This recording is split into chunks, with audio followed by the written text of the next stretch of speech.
The Central Alps rise like a colossal stone wall across the heart of Europe, breaking rivers, channeling winds, and forcing travelers into narrow corridors carved by ice and time. Long before anyone spoke of a Swiss nation, long before the red and white cross flew above any building or appeared on any document, this terrain shaped human choice with the same implacable authority that it shapes weather. Valleys offered pasture and timber. Passes opened and closed with the changing seasons, transforming from summer highways into winter prisons virtually overnight. Whoever controlled the passes controlled movement across the continent, and whoever mastered the valleys held the food and the shelter. Geography was not a backdrop to this story. It was the first and most persistent actor in it, an actor that has never left the stage. Welcome to Legacy of Throne, the channel dedicated to the deep histories of nations, empires, and civilizations. Tonight, we explore one of Europe's most fascinating, and least fully understood national stories, the complete history of Switzerland, from its earliest inhabitants to the extraordinary democratic republic it has become. Before we begin, I want to hear from you. Drop your current city or country in the comments right now and tell me your local time. We read every single comment and genuinely love knowing where our global audience is watching from. Whether you're joining us from Zurich at midnight, from New York in the afternoon, or from somewhere entirely unexpected, let us know you're here. Now find a comfortable spot, dim the lights if you can, and let's travel together back to the beginning. The earliest communities of the Alpine region left faint but remarkably telling marks on the landscape. Pile dwellings constructed on lake shores, their foundations driven into the soft lake bed to raise living spaces above floodwaters and seasonal inundation, have been excavated at dozens of sites across Switzerland, Austria, Germany, France, and Italy. Their remarkable preservation in waterlogged conditions, yielding extraordinarily detailed evidence of daily life going back to the 5th millennium BCE. These lake-dwelling communities, recognized by UNESCO in 2011 as a collective World Heritage Site for their outstanding universal value, provide a window into a way of life organized around the ecological richness of the Alpine lake margins. Fishing, hunting, gathering, and increasingly sophisticated agriculture, all practiced in intimate combination. Alpine pastures were cleared for herds millennia before any historical source named the people who drove those herds up to summer meadows and down to valley settlements in the eternal rhythm of transhumance. Traces of trade moved along ridgelines and waterways with the patient persistence of commerce in any age. Obsidian from volcanic sources, copper from distant Alpine deposits, amber from the distant Baltic coast, all finding their way into communities that were connected to networks far larger than their physical isolation might suggest. Over the course of many centuries, Celtic-speaking peoples settled across the Alpine region in a process of gradual cultural diffusion, whose precise mechanisms remain the subject of scholarly debate. One particularly important cultural tradition blossomed into what archaeologists call the Tène culture, named for the archaeological site on the shore of Lake Neuchâtel in western Switzerland where an extraordinary collection of artifacts was discovered in the 19th century and has been studied ever since. The Tène archaeological horizon, dating primarily from approximately 450 BCE to the Roman conquest of the region, represents one of the most sophisticated pre-Roman Celtic material cultures in Europe. Swords, fibulae, elaborate decorative safety pins used to fasten garments, decorated scabbards of breathtaking geometric and organic complexity, and fine metalwork in iron, bronze, and gold, all testimonials to a society that valued craftsmanship with the same intensity that it valued martial prowess and commercial exchange. These communities were emphatically not isolated hill tribes living in ignorance of the wider world. They looked outward along the Rhine and the Rhone, absorbed ideas and goods from the Mediterranean civilizations to the south and sent their own products and people downstream into the broader current of European exchange. Among the Celtic groups inhabiting the Swiss plateau in the final centuries BCE, the Helvetii stand out with particular prominence, primarily because a famous Roman general decided to write about his encounter with them in considerable detail, thus preserving their name and some aspects of their story for posterity. The Helvetii occupied the plateau north of the Alps, the broad, rolling, lake-studded lowland that stretches between the Jura Mountains to the northwest and the Alps to the southeast. They raised cattle on its rich pastures, farmed its fertile glacially derived soils, and organized their settlements into a network of oppida, the Latin term for the large, planned, fortified towns that characterizes the late Iron Age Celtic world across Europe. Archaeological investigation of Helvetian oppida has revealed settlements of genuine urban character, planned streets laid out in regular grids, specialized craft workshops producing goods of high quality, storage facilities for agricultural surplus, and evidence of a population capable of mobilizing substantial resources for both trade and war. This was not a simple agricultural society living hand to mouth. It was an organized, hierarchically structured civilization with leaders, artisans, traders, and a population sophisticated enough to coordinate large-scale activities. The story of the Helveti's fateful encounter with Rome and its most famous general constitutes one of the pivotal moments in the earliest written history of the Swiss region, and it is a story that simultaneously neoisly reveals the grandeur of Roman military organization and the deeply human dimensions of a people caught in the grinding machinery of imperial expansion. In the late 1st century BCE, the Helvetii made a decision that would echo through history. According to Julius Caesar's account in his Commentarii de Bello Gallico, one of the most important primary sources for the history of ancient Gaul and the most detailed account we possess of this episode, the Helvetii resolved to abandon their homeland and migrate westward.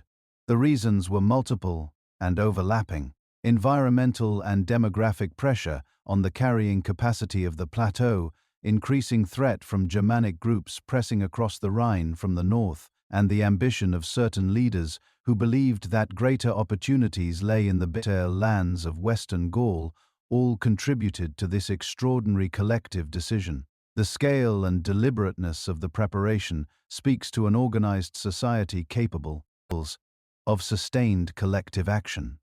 The Helvetii, according to Caesar's account, spent approximately 2 years preparing for their migration. They calculated their numbers. Caesar claims 263,000 people in total, though modern scholars regard this figure with considerable skepticism, gathered food supplies, arranged wagons, and prepared for the long journey. Most dramatically, they burned their settlements and destroyed what they could not carry with them. This was not a raiding party seeking plunder and returning home. This was an entire people committed to a one-way journey, deliberately destroying the possibility of retreat to prevent any wavering of collective resolve. The migration collided catastrophically with Roman strategic interests. Julius Caesar, recently appointed to command Roman forces in Gaul, recognized in the mass movement of the Helvetii a threat to the stability of the Roman province in southern Gaul and a challenge to Roman prestige that could not be ignored. He moved with the extraordinary speed that characterized his military career, blocking the Rhone crossing near the Gallic stronghold of Geneva by constructing a system of fortifications along the riverbank. He then pursued the Helvetii as they diverted their route northward through the territory of Roman allied Gallic tribes. The decisive confrontation came at the Battle of Bibracte in 58 BCE, fought near Rau, the great oppidum of the Aedui people on a location in the hills of modern Burgundy. The battle was not the swift, one-sided triumph that Caesar's narrative implies. His own account reveals a hard-fought engagement in which the Helvetii and their allies fought with genuine tenacity before Roman tactical discipline and experience ultimately prevailed. Caesar forced the survivors, he claims approximately 110,000 out of the original 263,000, to return to the plateau they had abandoned, compelling them to rebuild their destroyed settlements and resume their previous life as a subjugated but popular, aided buffer community on Rome's northeastern frontier. Caesar's calculation in forcing the return was cold and strategically sound. A populated Helvetii territory, resentful but subdued, served Roman interests better than an empty plateau that rivaled Germanic groups from across the Rhine might fill with their own people and their own ambitions. The survivors planted their fields again on the ashes of what they had burned. Through his own writing, Caesar preserved what amounts to the first extended historical account of the people who would eventually inhabit Switzerland. In his political narrative justifying Roman intervention in Gaul, the Helvetii function as a rhetorical device. Their numbers and martial resolve illustrate both the scale of the challenge facing Rome and the necessity of Caesar's intervention. But the human reality bleeds through the political purpose in one remarkable sentence. The Helvetii, Caesar notes almost as an aside, had been compelled to move by the scarcity of grain. Behind all the legions and senators and strategic calculations, there were hungry families trying to find somewhere better to live. After Bibracte, Roman influence advanced across the Swiss plateau with the methodical patience that characterized the empire's frontier consolidation. Military posts kept watchful eyes on the Rhine crossings. Roads, those extraordinary expressions of Roman organizational will, engineered to carry legions and commerce with equal efficiency, crept across the plateau, connecting the Alps to the Rhine, the Po Valley to the Rhine basin, and the northwestern provinces to the Italian heartland. The Alps, once a barrier that defined the limits of Mediterranean civilization's northward reach, began their transformation into a system of passes and corridors whose control could amplify or limit the power of whoever managed them. Roman engineers and merchants sought the easiest passages through the high country with professional determination, surveys, eyeing gradients, assessing seasonal conditions, and identifying the locations where infrastructure investment would yield the greatest return in reduced travel time and expanded carrying capacity. The Great St. Bernard Pass, known to the Romans as the Summus Poninus and long used by local mountain communities under Tène, grew in strategic importance as the most direct route linking the Po Valley to the Rhone basin. Archaeological evidence of a Roman temple at the pass summit demonstrates that travelers acknowledged the crossing with religious observance, recognizing in the journey through high mountain terrain an encounter with forces beyond ordinary human control.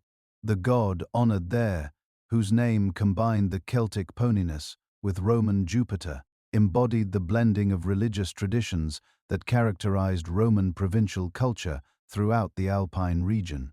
From the connective tissue of these roads and passes rose towns that would leave marks lasting to the present day. Aventicum, near the modern city of Aventicum in the canton of Vaud, became the leading administrative and cultural center of the Helvetian region. It acquired the formal privileges of a Roman civitas and eventually the prestigious title of Colonia, reflecting both its official status and the settlement there of Roman military veterans whose legal citizenship was beyond question. At its height, Aventicum may have housed 20,000 or more inhabitants, a genuinely urban population by the standards of the northwestern Roman provinces. Augusta, Raurica, located near modern Basel on the Rhine, flourished as another major center whose remains are among the best preserved of any Roman city north of the Alps. Systematic excavations since the 19th century have revealed a forum complex, multiple bath buildings, an amphitheater capable of seating approximately 10,000 spectators, numerous temples, extensive residential neighborhoods, and a dense network of craft workshops producing goods for both local consumption and long-distance trade. Both sites display the distinctive physical signature of Roman urban planning, the geometric street grid, the civic monuments that declared the community's participation in imperial culture, and the infrastructure of clean water and organized waste disposal that distinguished Roman cities from their predecessors. Latin spread as the administrative and commercial language across the plateau with the organic logic of practical advantage. Local elites adopted Roman dress and Roman law, sent their sons to serve in the Roman army, where Latin was the language of command and record, and built monuments, altars, temples, funerary inscriptions to display their loyalty to the imperial system and their identity within it. This process of Romanization was not the erasure of local culture that conquest mythology sometimes implies. Celtic place names endured in the Roman administrative record, providing some of the most durable evidence of the region's pre-Roman population. Local cults blended with Roman gods in the syncretic pattern, typical of Roman provincial religion throughout Europe. The administrative geography of the Roman period planted seeds whose effects can be traced directly into the linguistic diversity that defines modern Switzerland. The Swiss plateau became primarily part of the administrative structures associated with the Helvetii, generally organized within the broader framework of Upper Germany, Germania Superior. The high Alpine valleys to the east and southeast connected to the province of Raurica, whose center lay at Augusta Vindelicorum, modern Augsburg. These administrative divisions mattered profoundly because they determined which legal frameworks governed which communities, which economic connections were officially encouraged, and which cultural influences flowed most freely. In the West, and on the plateau, Latin took deep root and evolved over subsequent centuries into the Romance dialect, so that eventually became French and Italian. In the Northeast, Germanic influence would grow dramatically in the post-Roman centuries, producing the Alemannic dialects that are the ancestors of modern Swiss German. In the southeastern valleys of what is now Graubünden, a Latin-based tongue developed in the relative isolation of the old province of Raurica into the Romansh language that survives today in its various dialects. The seeds of Switzerland's extraordinary multilingualism were planted in the administrative and economic choices of Roman imperial governance. The Pax Romana, the extended periods of relative stability that the Roman imperial system provided across its provinces, brought genuine benefits to the communities of the Swiss plateau and valleys. Farmers intensified cultivation, using better iron tools and more systematic field organization. Vineyards appeared in the warmer microenvironments along south-facing slopes. Artisans produced ceramics, metal goods, and textiles in workshops that served both local demand and the export market created by Rome's vast commercial networks. Inscriptions from the region speak of guilds and professional associations, of soldiers and merchants, and freed men navigating a world of legal contracts and civic obligation that would have been entirely alien to their Celtic predecessors. The amphitheatre at Aventicum staged the gladiatorial spectacles and beast hunts that were the Roman world's most popular form of public entertainment, binding the town's population to an imperial culture of spectacle, hierarchy, and the occasional redistribution of wealth through generosity. Temples and household shrines, the latter recovered in considerable numbers from excavations of Roman villas across the plateau, reveal a religious life that honored both the official gods of the Roman state and the local sacred places whose sanctity predated the conquest by generations. Mountain springs venerated for their healing properties, sacred groves associated with ancient divinities, high peaks inhabited by gods whose names combined Celtic and Roman elements. Life along the Rhine frontier remained precarious despite the prosperity of the interior. Along the river, legions facing Germanic groups whose own migrations and internal politics could shift with unpredictable speed remained permanently on watch. In the later 1st and 2nd centuries CE, Roman commanders built the limes, the frontier defense system consisting of chains of forts, watchtowers, and patrol roads across the Upper Rhine and Danube. These were not impenetrable walls in the manner of Hadrian's Wall in Britain, but rather surveillance and response systems designed to monitor and control movement across the frontier and to channel both legitimate commerce and hostile raiding into manageable patterns. Their presence anchored towns like Augusta, Raurica, and stimulated the local economy through the demand generated by thousands of soldiers for food, equipment, construction, auction materials, and entertainment. But they also reflected the persistent tension between the imperial order that had created the prosperity of the plateau communities and the dynamic, mobile peoples beyond the frontier whose own political transformations would eventually overwhelm the system that contained them. The Roman order that had supported towns, markets, and roads across the Swiss plateau did not vanish in a single catastrophic season. It frayed across generations, its institutional foundations weakening under the combined pressure of political instability at the imperial center, increasing military demands on the frontier, and the economic disruptions that these pressures generated throughout the provincial system. The 3rd century CE brought political chaos on a scale that the empire had not previously experienced, a period of rapid imperial succession, military usurpations, and simultaneous crisis on multiple frontiers that historians call the crisis of the 3rd century. Along the Upper Rhine and in Raurica, Germanic raids and invasions disrupted the normal patterns of economic life with increasing frequency. Towns shrank behind defensive walls that were frequently hastily constructed from recycled materials, including the architectural elements of earlier monumental buildings. Some villas were abandoned or fortified. Coin hoards, the archaeological signature of people burying their savings in dangerous times, appear in increasing numbers across the region. Even in these storms, Roman influence did not vanish instantly or completely.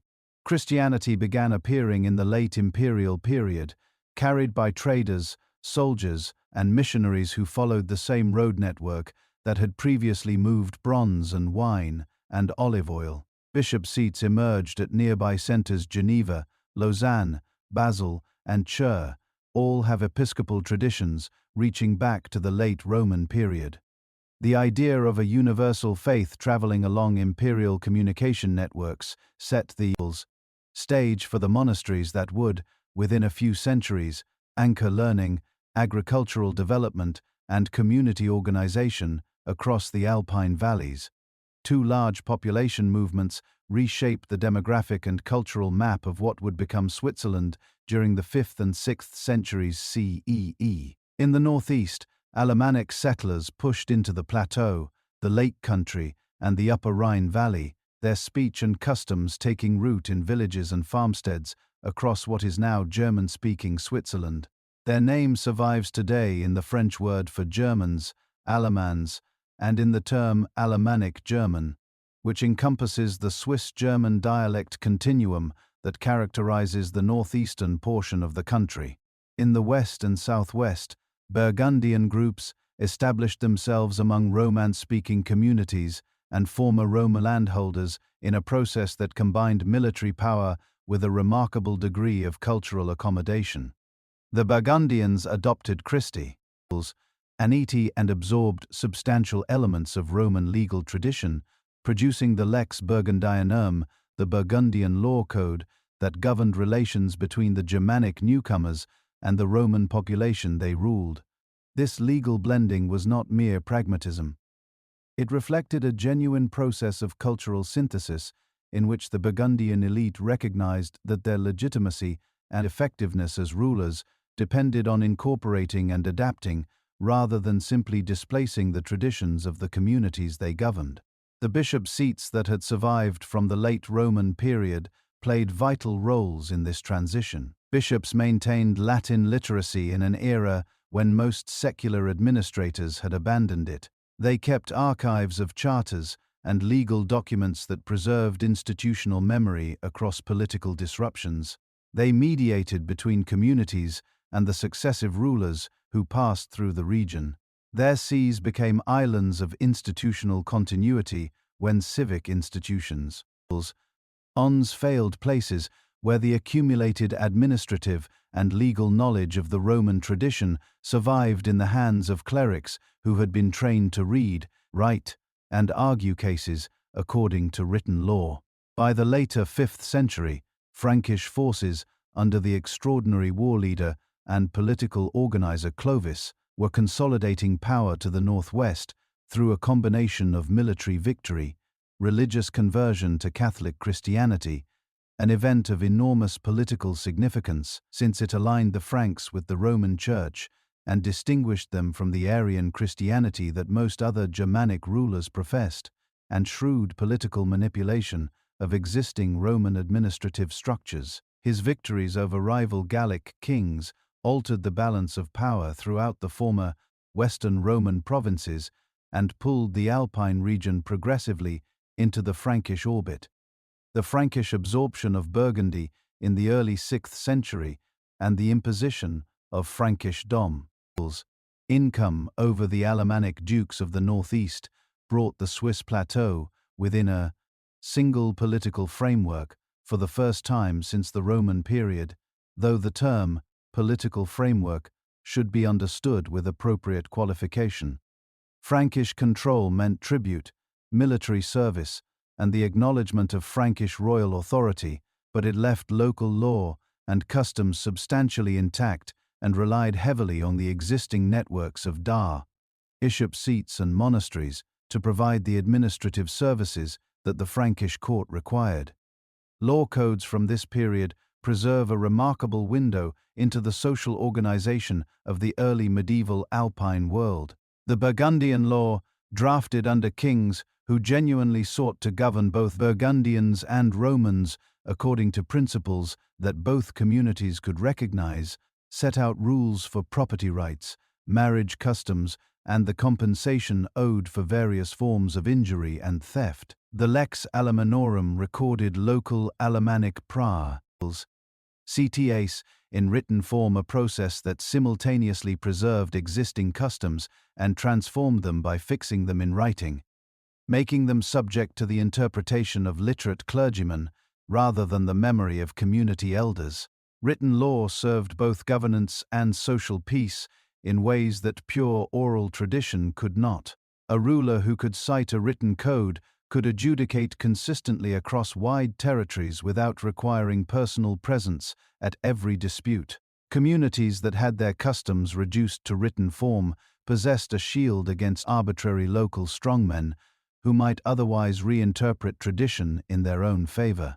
Christianization advanced through the Alpine region for reasons that combined genuine spiritual conviction with the practical advantages that the Church's institutional resources offered in a world of fragmented political authority. In uncertain times, churches and monasteries provided aid to the sick and hungry, arbitration of disputes that might otherwise become violent, and a language of transcendent hope that offered meaning to lives dominated by physical precarity.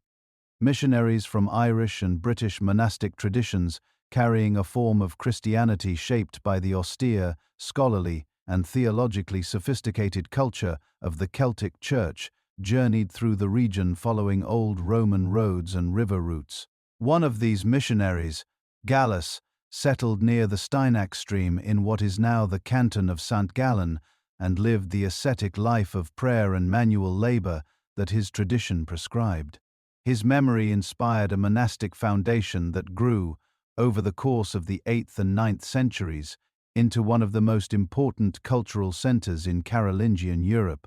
The Abbey of St. Gallen, whose remarkable medieval library, containing approximately 170,000 volumes and manuscripts, has been recognized as a UNESCO World Heritage Site since 1983, became a center where manuscripts of classical and Christian authors were copied and preserved, where music was cultivated with scholarly seriousness, where a scriptorium producing books of extraordinary quality operated for centuries, and where the agricultural and economic management of large monastic estates was conducted with the systematic rationality that the Benedictine tradition encouraged. The significance of St. Gallen for understanding early medieval Switzerland cannot be overstated. Its archive preserves thousands of charters and documents from the 8th century onward that provide the most detailed available evidence for the social, economic, and legal history of the northeastern Swiss plateau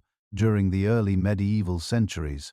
Through these documents, historians can trace the gradual consolidation of monastic landholding, the organization of dependent peasant communities, the networks of trade and exchange that connected the monastery to markets across the Carolingian Empire, and the legal disputes that reveal how property rights, 1. Inheritance, and community obligations were understood and contested. Monasteries mattered to the material world as much as to the spiritual one. Monastic estates organized fields, orchards, and pastures with an efficiency born of long, institutional experience and the rationalist impulse of a tradition that saw proper stewardship of the created world as a religious obligation. They drained marshes, terraced slopes where the gradient permitted cultivation, and introduced new crops and tools where conditions allowed. Their hospices served travelers, pilgrims, and merchants who needed safe overnight stopping points on demanding mountain routes. Their guesthouses, maintained according to the Benedictine rules' insistence on hospitality to strangers, offered a network of reliable stopping points across a landscape where the alternative was the mercy of local landowners of varying disposition. When the family of Frankish mayors, known as the Carolingians, the family of Charles Martel, Pepin III, he short, and ultimately Charlemagne himself, rose to replace the Merovingian dynasty in the mid-8th century. The Alpine region gained a new and more systematic kind of attention from the political center. The Carolingian rulers understood monasteries and bishop seats not merely as religious institutions, but as administrative partners nodes in the network through which royal authority could be projected across territories too large for any ruler to govern through personal presence alone.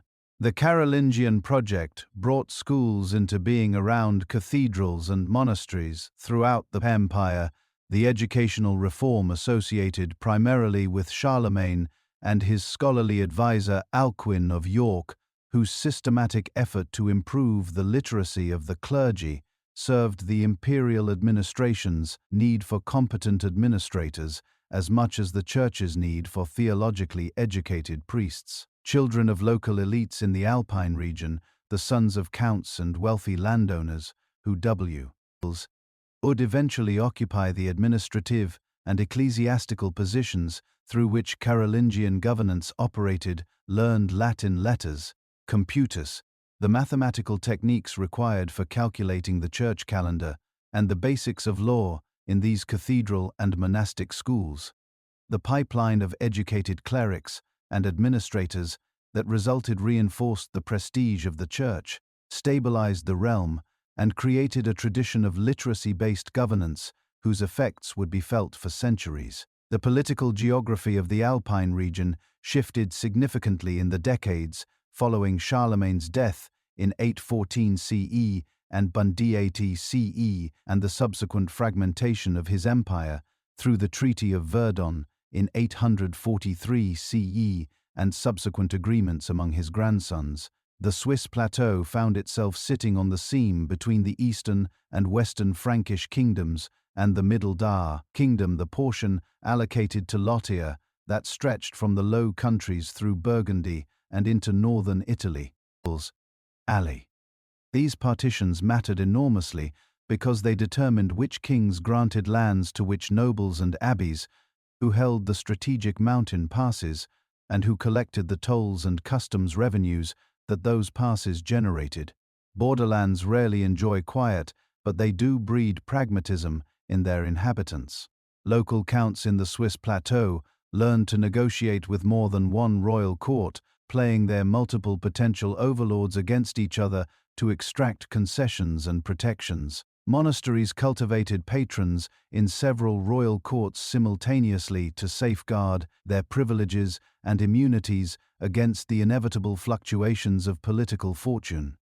The high medieval centuries turned the Alpine world from a rugged margin of European civilization into a vital crossroads, a transformation of geopolitical significance whose effects shaped the subsequent political history of Central Europe for centuries. The change began with paths and ended with power. Communities learned to harness mountains rather than simply endure them, and as the routes grew busier, new towns rose, tolls multiplied, and ambitious families tried to bind valleys to their authority. The most important practical transformation was the improvement of Alpine crossing infrastructure. Long-known tracks became maintained roads through the sustained investment of generations of engineers, merchants, and political authorities who recognized that easier passage meant greater commerce, and greater commerce meant greater wealth and political leverage. The crucial breakthrough came when travelers and local engineers found a reliable way through the Schurlenen Gorge above the Urseren Valley, a narrow, sheer-sided canyon through which the Reuss River tumbles in a perpetual roar of white water, and which had previously presented a nearly impassable obstacle to travelers seeking to cross from central Switzerland into the upper Rhone Valley and thence into northern Italy. The construction of a bridge, almost certainly a hanging bridge of rope and planks suspended from iron staples driven into the cliff face across the Twerenbach, and subsequently the famous Teufelsbrück, Devil's Bridge, across the Reuss itself, transformed the Gotthard Pass from a difficult seasonal route into a viable commercial artery.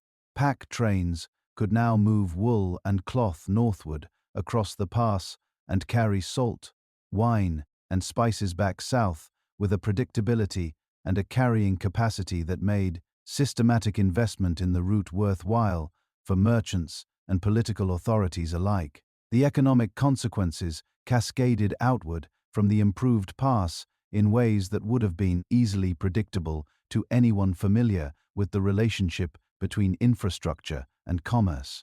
Lords secular and ecclesiastical installed toll houses at key points along the route, escorted caravans for fees, and issued letters of safe conduct that provided merchants with something approximating legal protection. With safety and predictability came merchants willing to risk the capital required for long-distance trade. With capital came markets that rewarded the skills of smiths, carters, innkeepers, and the whole ecosystem of ancillary services that a major trade route generates. Alpine villages that had previously survived primarily through subsistence agriculture found income in transit fees, pack animal hire, and roadside services that connected them to the broader European economy. New towns appeared along these routes, and on the plateau, many of them established through deliberate acts of political will by dynasties seeking to fix their control over territory through the creation of urban communities that could generate tax revenue and serve as administrative centers. The Zeringen family sponsored city foundations in the west, laying out streets in careful grids and granting citizens charters of rights that attracted craftsmen and traders to fill the planned neighborhoods. Their model combination, defensive walls, market privileges, and a measure of municipal self-governance that made the new urban foundations attractive to the populations they needed to recruit. Urban life taught people to think in contracts. Charters recorded rights on parchment, with wax seals making them visible, portable, and citable in legal proceedings. Guilds organized craft trades and regulated training, quality, and prices in ways that created predictable economic relationships across a community of relative strangers. City councils emerged from the sworn associations of leading families and guild masters who recognized that collective governance served their interests better than the alternative of competing private violence. This contractual habit seeped outward from the towns into the countryside, carried by merchants, administrators, and the growing tradition of dispute resolution through written documents and sworn testimony. The rise of the Habsburg family from modest beginnings in the Aargau, where a castle gave the family its Latin name, Habsburgum, the castle of the hawk, to regional dominance, is one of the central stories of medieval Swiss history. From their initial base in the region of the modern cantons of Aargau and the southern Alsace, the Habsburgs extended their holdings steadily through a combination of strategic marriages, targeted land purchases, military service to more powerful lords, and the patient exploitation of every opportunity created by the failure of rival dynasties to produce male heirs. The collapse of the Kyburg family in the mid-13th century, the last Kyburg count dying without a male heir in 1264 CE, opened vast territories in the region around Zurich and the northern plateau to Habsburg absorption. The Habsburgs moved quickly to acquire these lands, adding them to an already substantial territorial base and transforming themselves from important regional lords into the dominant secular power on the Swiss plateau. When Rudolf I of Habsburg secured election as King of the Romans in 1273 CE, becoming, in effect, the Holy Roman Emperor, the calculus for communities throughout the plateau changed dramatically. The distant imperial authority whose charters had previously provided somewhat reliable protection against the ambitions of nearby lords was now in the hands of a man who held substantial personal landholdings in the very region those charters were supposed to protect. Imperial immediacy, the special status of communities that held their rights directly from the emperor rather than through an intermediary lord, suddenly appeared much less secure as a guarantee of autonomy when the emperor himself was the family's head. The turning point in the story of Swiss political development arrived when valley communities and city republics concluded that paper promises would not be enough to protect their liberties against the pressure of an expanding and newly imperial house. In the late 13th century, the Habsburg agenda for the forest cantons, the communities of Uri, Schwyz, and Unterwalden around the shores of Lake Lucerne and in the valleys above, who controlled the northern approaches to the Gotthard Pass, had become unmistakable. Habsburg officials sought to appoint judges in the valleys, collect dues that the valley communities disputed, and extend their jurisdiction over forests and pastures that local custom had always treated as common rights. The communities responded with something that was in one sense entirely traditional and in another sense profoundly innovative. Sworn alliances among neighbors for mutual defense were not new. The Swiss plateau had seen various such agreements over the preceding centuries. What distinguished the alliance that valley leaders renewed in 1291 CE was its specific content, its explicit rejection of outside judicial interference, and its survival in a written document that later generations could cite as the founding moment of the Swiss Confederation. The Federals Iral Charter of August 1291, preserved in the cantonal archive at Schwyz, and written in the bureaucratic Latin of the period, is a relatively brief document whose language is sober and practical rather than grandiloquent. Its signatories, representatives of Uri, Schwyz, and Unterwalden, promised to aid one another when faced with dangers, to resist the imposition of judges from outside their communities who did not hold their authority from the communities themselves, and to settle internal disputes through the judgment of recognized community members rather than through resort to feud or external arbitration. The document did not invent the freedoms it expressed. It restated and reinforced customs that the communities already practiced and tied them to a mutual pledge backed by the solemnity of a sworn agreement. The immediate political context was the death in 1291 CE of Emperor Rudolf, the very Habsburg patriarch whose elevation to the imperial throne had placed the valley communities ties in such an uncomfortable position. With Rudolf's death, there was genuine uncertainty about whether his son Albrecht would maintain his father's policies or attempt to enforce even more vigorous Habsburg control. The alliance among the three forest cantons was a collective hedge against this uncertainty, a statement that whatever the outcome of the imperial succession dispute, these communities intended to defend their traditional rights collectively rather than facing Habsburg pressure individually. The traditional date of August 1st, 1291, now celebrated as Switzerland's national holiday, derives from the Federal Charter's dating clause. The precise significance of the date has been debated by historians, and it is clear that the alliance of 1291 was not the dramatic founding moment that 19th-century nationalist historiography imagined it to be. The Charter renewed existing alliances rather than creating something entirely new, and the confederation that eventually grew from these beginnings was the product of many decades of subsequent expansion, alliance building, and military success, rather than a single founding act. What the Charter of 1291 does represent, beyond question, is the survival in written form of one of the earliest explicit articulations of a principle that would prove remarkably durable in Swiss political culture. That communities had the right to govern themselves through their own institutions and judges, that external interference in their internal legal affairs was illegitimate, and that collective defense of these principles was both justified and practically achievable through sworn alliance among neighbors who understood and shared these values.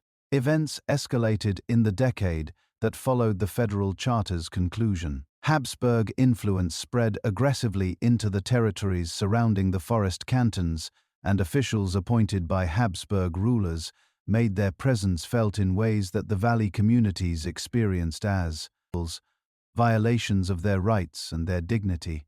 The alliance stiffened in response, tightening its internal discipline and reaching outward for partners, particularly toward Lucerne, the growing market town at the northern end of Lake Lucerne, whose control of the lake itself gave it strategic importance for any community seeking to maintain secure communication across the water. The first great military test came in November 1315 CE. A Habsburg army under Duke Leopold I advanced on Schwyz, seeking to punish the Confederates for their resistance and break the alliance through a decisive demonstration of superior military force. The force he commanded was substantial and included the armored cavalry that was the dominant military force of early 14th century European warfare, the weapon that had repeatedly proved decisive on the flat plains and gentle hills of Western Europe. The route that Leopold's army followed led along the narrow shore of Lake Egerie, where the terrain compressed. The column between steep slopes rising to the right and the lake shore dropping away to the left. At the narrowest point, near the location now known as Morgarten, the Confederate forces had prepared their defense with careful attention to the tactical possibilities of the ground. The Battle of Morgarten on November 15, 1315 CE, was brief, violent, and decisive. The Confederate forces positioned on the slopes above and around the compressed column blocked the road with felled trees and accumulated stones, trapping the leading elements of the Habsburg advance in ground where cavalry could neither deploy for a charge nor maneuver to escape the attack. They then struck with halberds and pikes, weapons designed for exactly the kind of close-quarters combat that the confined terrain imposed. In the chaos of a narrow defile with no room to maneuver, heavy cavalry, the supreme offensive weapon of the era, became a liability rather than an asset. The Habsburg column was routed with massive casualties. The political and military reverberations of Morgarten echoed far beyond the immediate casualties. The victory demonstrated with unmistakable clarity that the Confederate model of defense, disciplined infantry militia using terrain intelligence, collective cohesion, and carefully chosen ground to neutralize the advantages of professional heavy cavalry, could produce decisive results against aristocratic armies that conventional military wisdom regarded as essentially invincible. The lesson was not lost on the watching world. In December 1315 CE, just weeks after the victory, the three original cantons renewed and expanded their alliance in the Pact of Brunnen, a more detailed agreement than the 1291 Charter that formalized the procedures for collective decision-making, established rules for managing disputes among members, and made explicit the commitment to collective defense that Morgarten had just demonstrated could be effective. The victory at Morgarten was the proof of Helvetii concept. The Pact of Brunnen was the institutionalization of that proof. The military success drew new partners. The city of Lucerne, recognizing that alliance with the forest cantons offered better security than isolation or submission to Habsburg power, joined the Confederation in 1332 CEE. The accession of a prosperous lake town with its own commercial networks and financial resources changed the character of the Confederation, fundamentally transforming it from an alliance of rural communes into a coalition that combined the military culture of the mountain valleys with the economic and administrative resources of an urban commercial center.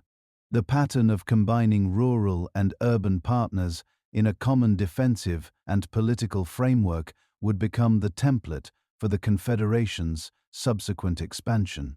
Zurich, Bern, and other urban centers watched the growing Confederation with calculating attention. In the middle decades of the 14th century, a pattern emerged whose repetitions, across multiple cities, gradually transformed the alliance from a defensive ring of communities around the Br.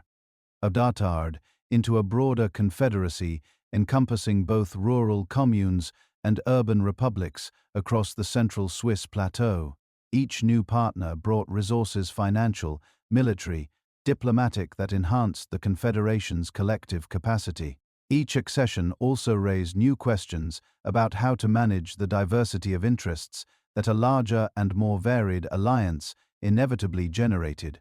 Inside the cities, constitutional changes reinforced the turn toward alliance politics and away from the aristocratic oligarchies that had previously dominated urban governance. Zurich's Guild Revolution of 1336 CE, in which the master craftsman and political organizer Rudolf Brunn restructured the city's constitution to give organized craft guilds equal representation alongside the old patrician families in the city council, rebalanced political power in ways that made the city's leadership more likely to identify with the Confederate alliance.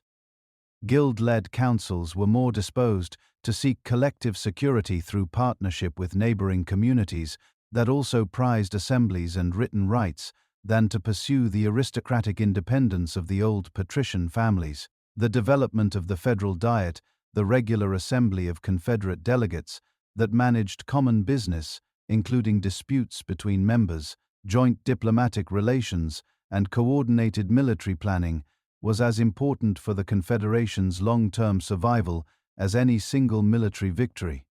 The Diet taught the Allied communities to seek consensus through deliberation rather than through unilateral action, to write their agreements in terms clear enough to be carried back to each member's own councils without loss of meaning, and to treat joint decisions as binding even when individual members might have preferred a different outcome.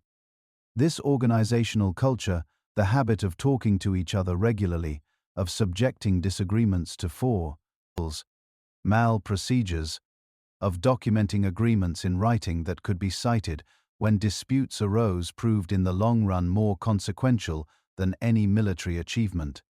It created the institutional infrastructure that allowed the Confederation to survive the internal tensions of religious division, economic competition, and political difference that would test it repeatedly over the following centuries.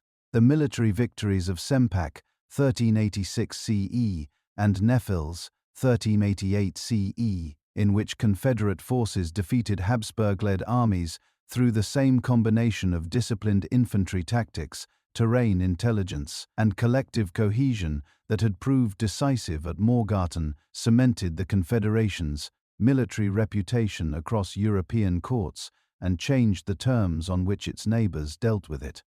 at Sempach against a Habsburg force under Duke Leopold III that had learned the lesson of Morgarten sufficiently to dismount its cavalry and fight on foot. The Confederates achieved victory through rough the disciplined advance of their pike and halberd formations against opponents who, dismounted, had sacrificed the mobility that was their only remaining tactical advantage.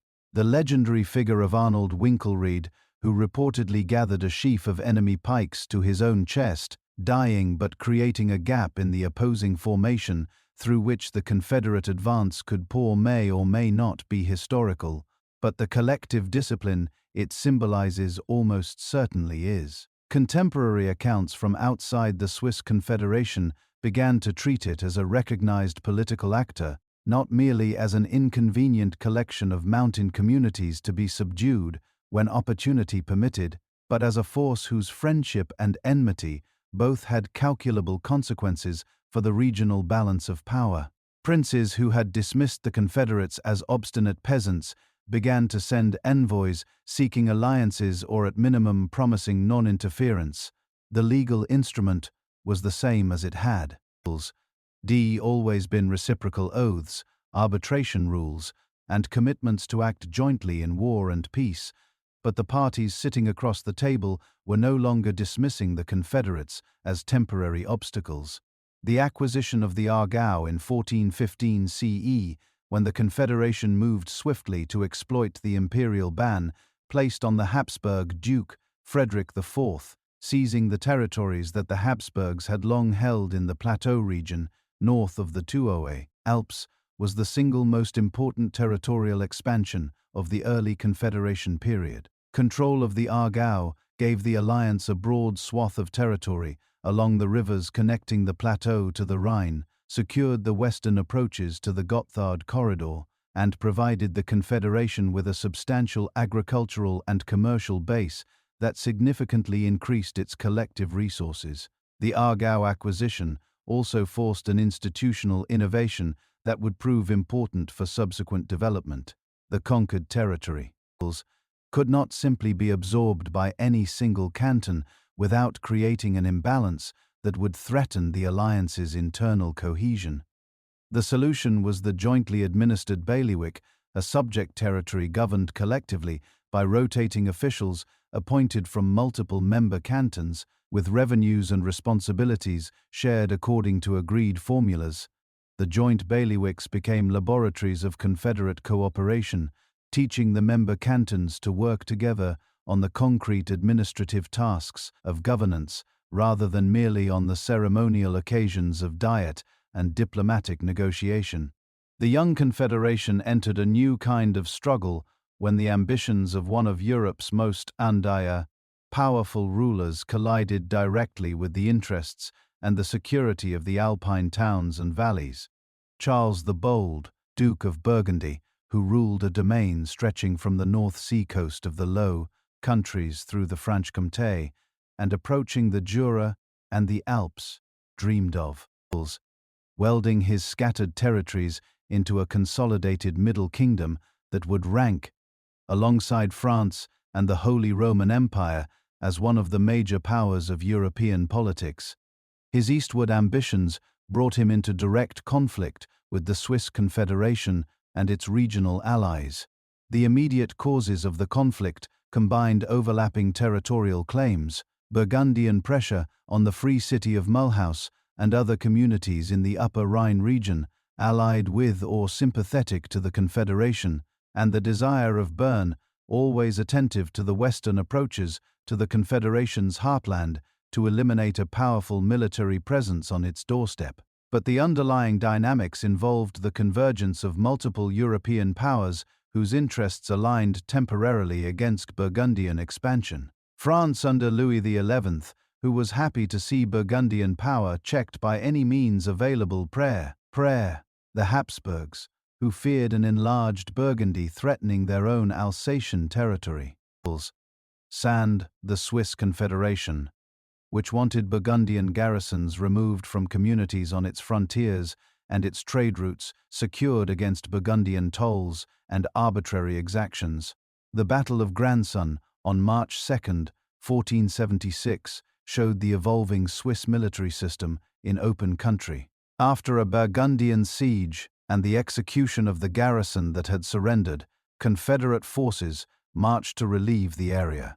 They met the Burgundian army in a confrontation that demonstrated how completely the Confederate method had been internalized by its practitioners. Infantry columns moved fast drums, beating a steady cadence that maintained the collective rhythm essential to pike and halberd formations, and when they closed with the enemy, they formed the dense, level hedge of weapons that advanced as a living wall of steel and wood. Burgundian artillery, generally the most feared arm in mid-15th century European warfare, could not disorganize this cohesive mass before it reached close quarters. When the Swiss struck home, the Burgundian line gave way, and Charles's army broke, abandoning a camp that contemporary sources describe as containing treasures of extraordinary value, fine tapestries, jewel-encrusted plate, artillery, and all the apparatus of a ducal court, traveling at war. Charles did not accept the lesson of grandson as a sufficient warning. He reassembled his forces and moved to recover his initiative. The Confederates marched again, this time toward Morgarten, on the southern shore of the lake of the same name, where they met the Burgundians in June 1476, on ground they had chosen with tactical care. The approach to the Confederate position required Burgundian forces to advance across open ground under conditions that rain had made heavy and difficult for cavalry. Confederate coordination was exceptional, multiple columns advancing in timing that prevented the Burgundians from concentrating against any single threat. When the Swiss charged decisively, the Burgundian army collapsed with losses that shocked all of Europe. Burgundian dead numbered in the thousands, and the psychological impact on Charles and his court was immense and permanent. The final act played out near Nancy in January 1477, where Charles the Bold, his army reduced by losses and desertions, his confidence shattered by two catastrophic defeats within 8 months, faced a coalition force that included Swiss Confederates, alongside their Lorraine and other allies. In the mist and snow of a Lorraine winter, his depleted and demoralized forces could not withstand the coordinated assault. Charles died on the battlefield. His dream of a Burgundian Middle Kingdom died with him. The military lessons of the Burgundian Wars transformed European warfare more thoroughly and more quickly than almost any other conflict of the 15th century. Swiss infantry had conclusively proved that trained, motivated, and disciplined foot soldiers could break the dominance of armored cavalry with properly organized and led, when fighting on ground they had chosen or could manage, and when their collective cohesion was maintained under pressure. Their pike squares, dense, deep, aggressive formations advancing with terrifying momentum, became templates that military reformers throughout Europe studied and attempted to emulate. The age of the mounted noble as the unquestioned master of the battlefield had ended, though the institutional and cultural consequences of that ending would take generations to work themselves out. The next great challenge came not from the west, but from the north and east, where the Swabian League, representing the imperial cities and territorial princes of southwestern Germany, and the Habsburgs, under the ambitious Maximilian, the first sought to rein in the Confederation's growing practical autonomy from imperial legal structures. The conflict known as the Swabian War, which broke out in 1499, combined economic frictions over customs and market rights with the deeper constitutional question of whether Confederate communities were ultimately subjects of the Holy Roman Empire, subject to its courts and fiscal demands. Maximilian I had genuine reasons to view Swiss institutional independence with concern. His ambitious project for strengthening imperial institutions, creating a more effective imperial court system, reforming imperial finances, and generally making the empire a more effective political entity, required that all territories within the empire acknowledge imperial judicial authority and contribute to imperial revenues. The Confederation's habitual independence from imperial court jurisdiction and its sonbei, consistent refusal to contribute to imperial levies, represented a direct challenge to this program. The war that followed produced results that confirmed the pattern established at Morgarten, Sempach, and in the Burgundian campaigns. Confederate forces, fighting on familiar ground with the disciplined infantry tactics the EY had been perfecting for nearly 2 centuries, consistently defeated Swabian League and imperial forces in the engagements that determined the military outcome. The settlement associated with the Peace of Basel in 1499 amounted to a practical acknowledgement that in the world created by the Confederation's military and institutional development, imperial courts and diets would not impose their authority on Confederate territories without Confederate consent. This was not a formal legal secession from the Holy Roman Empire. The Confederation's relationship with the empire remained legally ambiguous for another century and a half, until the Peace of Westphalia in 1648 explicitly recognized Swiss independence. But it was a recognition that in practice the Confederation had carved out a space where its own internal law trumped distant imperial claims. The effect on collective identity was profound. Success against Burgundy had given the Confederates pride. Success against the Emperor's institutional program gave them the confidence to see themselves as a political community whose right to define its own governance was not merely asserted, but demonstrated. Change in the Confederation began not with a battle, but with a sermon and a meal. In Zurich, in the early months of 1519, a humanist-trained preacher named Huldrych Zwingli began arguing from the pulpit of the Grossmünster Church that Christian life should be guided by the plain reading of Scripture rather than by the accumulated traditions and institutional practices that the Catholic Church had built up over 15 centuries. His argument was not primarily theological abstraction. It was a claim about authority, about who had the right to define what Christians must believe and do. When a group of printers ate sausages during Lent in open defiance of the Church's fasting rules, and Zwingli defended their action from the pulpit, the central issue became unmistakably clear. If a practice could not be grounded in the extending the Bible, he argued, it could not bind the conscience of a Christian believer. No pope, no council, no tradition had the authority to impose obligations that Scripture did not support. The authority of the church hierarchy, including the Pope himself, was subordinate to the authority of the biblical text.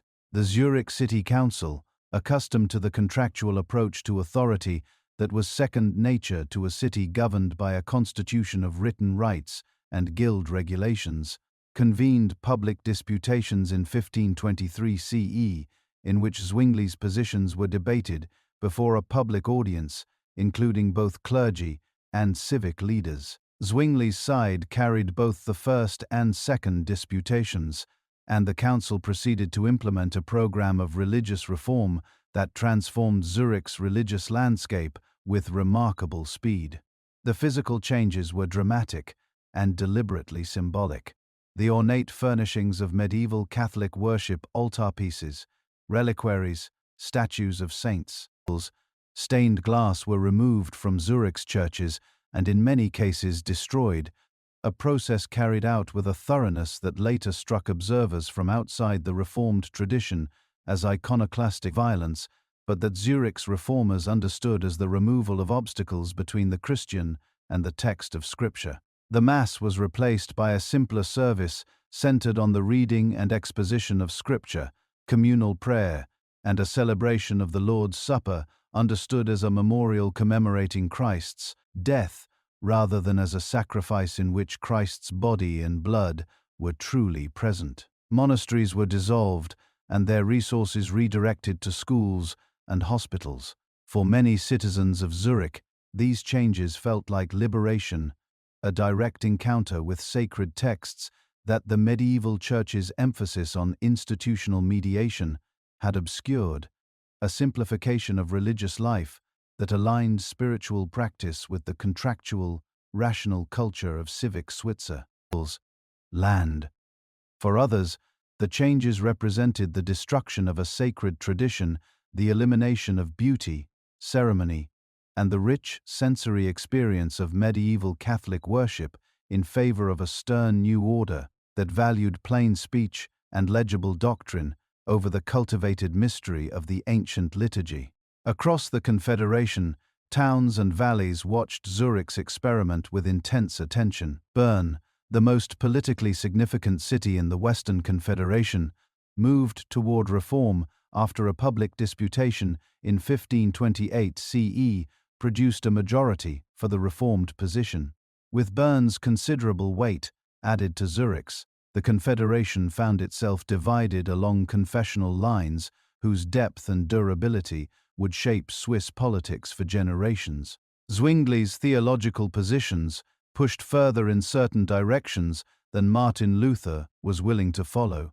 The most consequential difference concerned the Lord's Supper. Zwingli argued that it was a memorial, a commemorative act that strengthened faith but did not involve any real bodily presence of Christ, while Luther maintained that Christ's body and blood were truly present in, with, and under the bread and wine, even if the manner of that presence transcended rational explanation. When the two reformers met at the Marburg Colloquy in 1529, an attempt organized by Landgrave Philip of Hesse to unite the various reform movements against the Catholic powers, they agreed on 14 of the 15 articles they discussed, but could not bridge the gap on the supper. The failure prevented a united Protestant front and determined that the Swiss Reformed tradition and the Lutheran tradition would develop as distinct movements with separate institutional and theological identities. The internal tensions of the Swiss Reform produced their own dramas. In and around Zurich, a group of thinkers who would become known as the Anabaptists because they rejected the validity of infant baptism and insisted that baptism must, to follow a conscious, adult profession of faith, raised arguments that challenged not only Catholic tradition, but also the Reformed program's insistence on maintaining the close alignment between the Christian community and the civic community. The Anabaptists' refusal to swear oaths, their hesitation to serve in civic office or military service, and their vision of a gathered church of conscious adult believers sharply contradicted the premise of a civic Christianity in which church membership and citizenship were coextensive. The Zurich Council condemned Anabaptism, executed its most prominent leaders, and drove the movement underground or into exile, a response that reveals how the Swiss Reformation was simultaneously a liberation from one form of institutional authority and the imposition of a new, carefully defined, civic-religious order.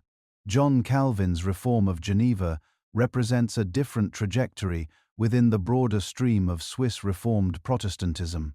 Calvin, a French-born theologian who had fled France after his conversion to Reform ideas, arrived in Geneva in 1536 CE at the invitation of the reformer Guillaume Farel, and was persuaded after an initial dat expulsion and an extended sojourn in Strasbourg to return and take permanent charge of the city's ecclesiastical organization. His ecclesiastical ordinances of 1541 CE established the institutional framework of a Reformed Church that would become the most influential single model for Protestant church organization across Europe and eventually across the world. The consistory, the disciplinary body that Calvin established to oversee the moral conduct of Geneva's citizens, represented a form of communal self-governance applied to the most intimate aspects of daily life. It summoned citizens for admonition and correction in cases of adultery, blasphemy, commercial fraud, public drunkenness, and domestic violence. The aim was not merely punishment, but the reformation of behavior, the creation of a community in which Christian conduct was visible in everyday life, rather than confined to Sunday observance. Critics then and since have found this vision suffocatingly intrusive. Supporters argued that it produced a community whose seriousness about living according to Christian principles was itself a form of witness to the world. Geneva's printing houses became the most productive center of Reformed Protestant publishing in Europe, producing Bibles in French, Latin, and other languages, theological treatises, catechisms, and devotional works that reached Reformed communities from Scotland to Poland. Pastors trained in Geneva's academy carried Calvinist doctrine and church organization to France, the Netherlands, England, Scotland, Hungary, and Poland, making Calvin's Geneva the effective center of an international Protestant network whose influence on the subsequent history of Western Christianity was incalculable. The Second Battle of Kappel, in October 1531 CE, marked the limits of Zwingli's project for a reformed confederation and demonstrated the costs of pushing the religious transformation of Swiss society faster than the diverse communities of the confederation could manage collectively. Zwingli, serving as chaplain and effectively as a military and political strategist for the Zurich forces, was killed in the battle. His death was a profound shock to the Reformed movement and a warning against the assumption that military force could or should be to impose religious uniformity on a confederation whose strength had always depended on the mutual accommodation of diversity. The second Peace of Kappel, that ended the conflict, confirmed the principle of territorial confessionalism. Each canton and its subject territories would maintain the confession that its majority had adopted, and neither side would attempt to compel the other to change. In mixed territories where both confessions had established communities, careful formulas balanced their respective rights in West. Eyes that required ongoing negotiation and mutual restraint, but prevented the elimination of either community. The practical lesson was inscribed deeply in Swiss political consciousness. Even a religiously motivated cause that was theologically correct could founder if it outran the patience and capacity of the alliance. The subsequent decades saw both the deepening of confessional commitments on both sides of the Swiss religious divide and the development of institutional mechanisms for managing the coexistence that the political situation required. Catholic cantons renewed their institutions with vigor. Jesuit colleges opened in Lucerne, Freiburg, and Solothurn, providing elite education that matched Protestant schools in academic rigor while reinforcing Catholic theological formation and the cultural confidence that the Counter-Reformation sought to generate. Baroque piety filled the churches of the Catholic cantons with music, art, and the elaborate ceremonial that expressed a Catholic's theology of the senses, the conviction that beauty, properly ordered, draws hearts toward the transcendent. In the Reformed cantons, consistories guided moral life with the systematic attention to behavioral conformity that Calvin's model had made the standard for Reformed church governance. Catechisms taught children doctrine through the disciplined medium of question and answer that impressed doctrine on memory through repetition. Psalms were sung in the sturdy vernacular verse translations that had become the musical expression of Reformed congregational worship across Europe. Printing presses in Basel, Zurich, and Geneva produced Bibles, sermons, and classical texts in quantities that fed both religious formation and the humanist scholarship that was transforming European intellectual culture. The Confederation managed these deep religious differences through a combination of territorial separation, institutional pluralism, and the habits of arbitration and treaty-making that had been building since the 13th century. Mixed subjects territories, where both confessions had established communities, worked out practical compromises, shared church buildings used on alternating Sundays, jointly administered poor relief funds with balanced oversight, market regulations that respected both Catholic and Reformed holiday calendars. These local arrangements kept the Confederation from splitting permanently, even as the religious wars that consumed Germany, France, and the Netherlands demonstrated how catastrophically such divisions could escalate elsewhere. The instinct toward neutrality in external conflicts was reinforced by the experience of internal confessional division. When the 30 Years' War erupted across the Holy Roman Empire in 1618, a catastrophic conflict that ultimately killed perhaps a quarter of the German population through direct violence, famine, and disease, the Swiss Confederation's confessional divisions made any unified intervention in the conflict essentially impossible. Catholic cantons sympathized with the Catholic imperial cause. Reformed cantons sympathized with the Protestant cause. The Confederation as a whole could not act, and the Federal Diet increasingly affirmed a posture of abstention from the large PSD country into the continental catastrophe on one side or the other. This enforced neutrality proved to be a strategic asset. Switzerland sat in the geographical heart of the conflict. Habsburg territories bordered it on the north and east, France on the west, and the Italian theatre of the war to the south, but the Confederation managed its border security with sufficient competence to keep the fighting outside its territory. Cantons posted watches at passes, tightened customs checks, and insisted that no foreign troops would receive transit without common Confederate consent. Local commanders kept their attention on bridges, ferries, and road junctions rather than on the dramatic offensive sorties that would have invited retaliation from whichever power was thereby disadvantaged.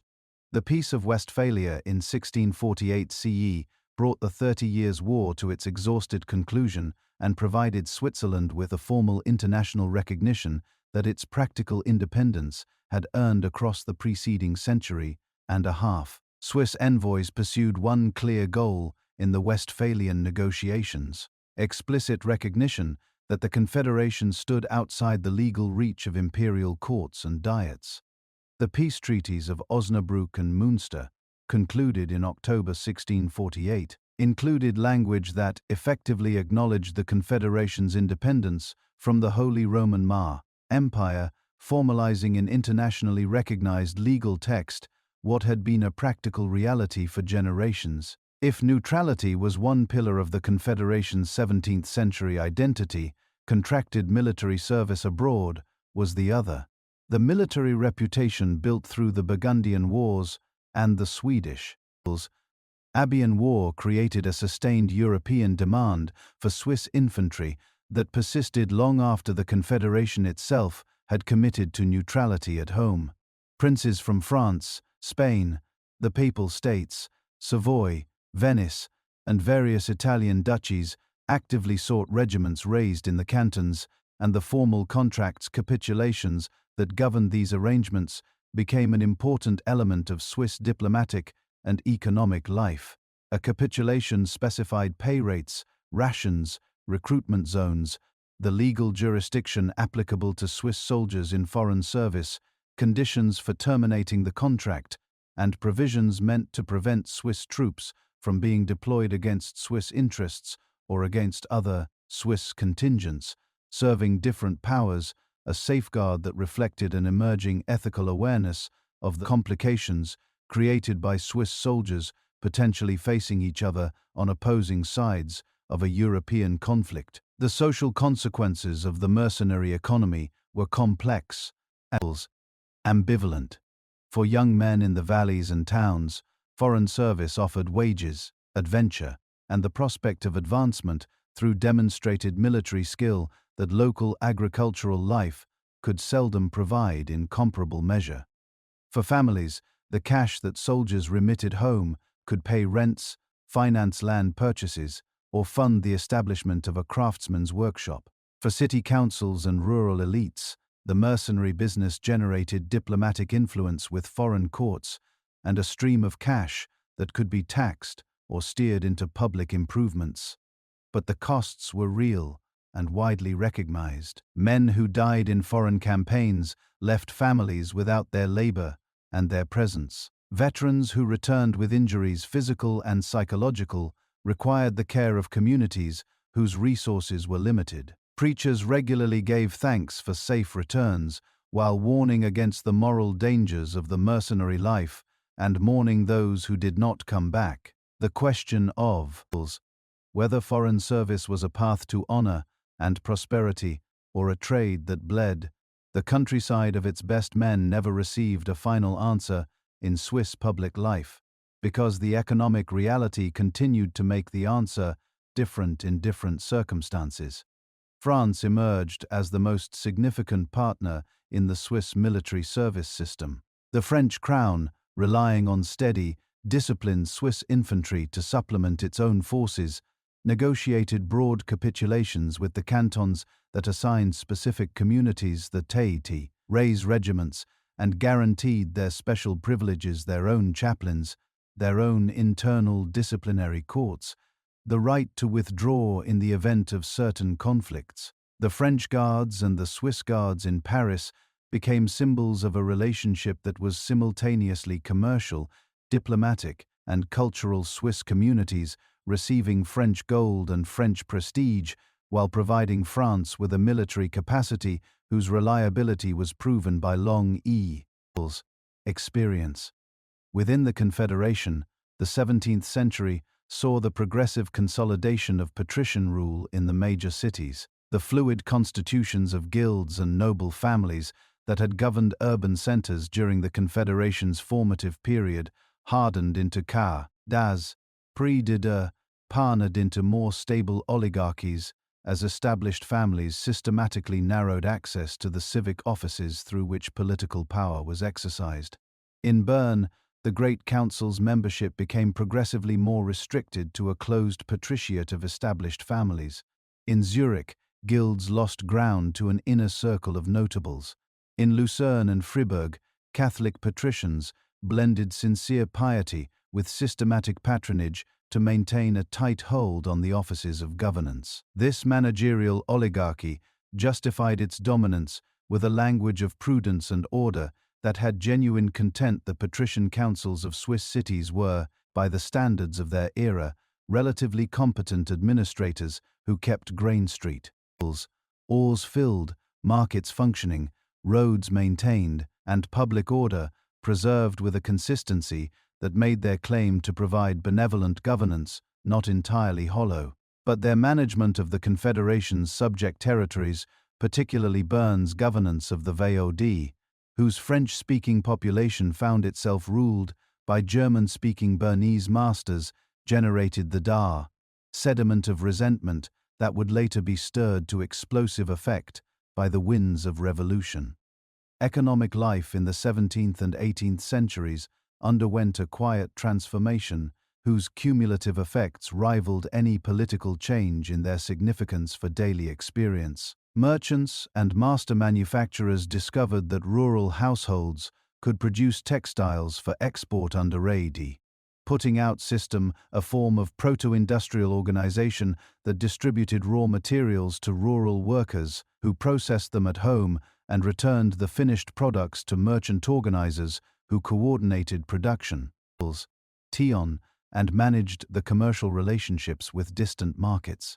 This proto-industrial revolution spread from Zurich's hinterland into the Toggenburg and the St. Gallen region, from Basel into the Frichtel, and across the Jura into valleys where water wheels and nimble fingers could be harnessed to new production rhythms.